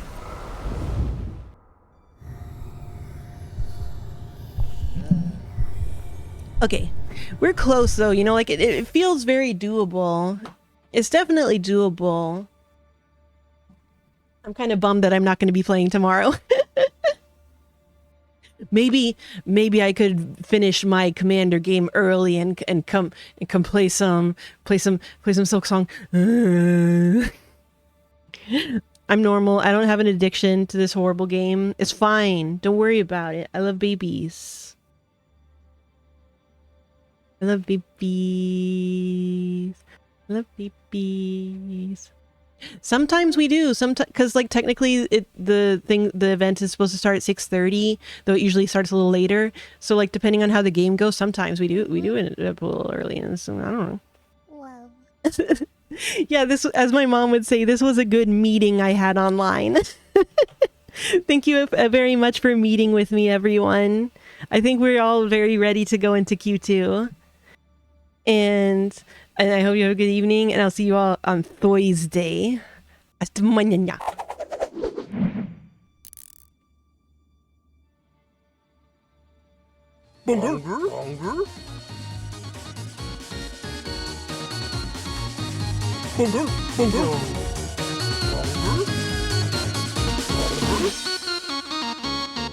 A defendant and a co-felon decided to go on a local drug dealer's home in order to buy drugs. On the way, the defendant and the co-felon decided to rob the drug dealer of any money he had. Wait, what?